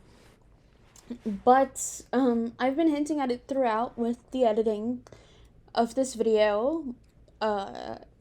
More so in the like later half of this season than the earlier half. But I have been hinting at it. I have a video project in the works. I am plugging it right now. You're getting it plugged in right now. It is called Do You Wish to Proceed? I wrote it, I edited it, and I filmed it all on my own. More so directed it than filmed it. I did have a cameraman. I did have a camera person. It was my partner. I love him. He's so sweet, and he's so nice for helping me make this. But I am hoping that you guys enjoyed this video are going to enjoy that project. There may be a trailer at the end of this for it. But I hope you guys enjoy that project as well. And I hope you guys like, comment, share, and subscribe to this channel to see more silly little videos like these, or more silly little videos like the ones that I have coming out soon. Okay, so for some reason, Premiere Pro wants me to have a mental breakdown over it, but I'm not going to. Okay, Adobe isn't gonna get the best of me. It already got $300 from me. It's not gonna get the best of me too. So you're gonna get me again. I know you guys miss me, but you're getting me again to conclude this video. Isn't that so exciting? Because the actual conclusion to this video was laggy. So I'm here to fix that and give you your fix of editing, Jess. So I want to clear up the rumors. I want to dispel the misinformation I said in the video. The trailer is not at the end of this. It's not. You can seek a little forward. It's not there. You're not going to find it there. Because, first of all, I am recording this on March 28th. I still have 3 episodes to review. And I have a life, like I said previously. So, I haven't had the time to do all of that. I'm so sorry, besties. The trailer and that video are going to come out hopefully soon, probably after April, more than likely. But when they do come out, they are going to be late. I am so sorry. They're going to be linked down below in the description of this video. So whenever you're like, I have about 3 hours I can spare, you can come back to me. You can watch this video in its entirety again. And then you can click those video links in the description to get more of me. Because I know you miss me. And more importantly, you can click that Google Doc that I have down there with a whole bunch of links to get informed and be able to help people. So with all of that said, with everything said in this 3-hour video,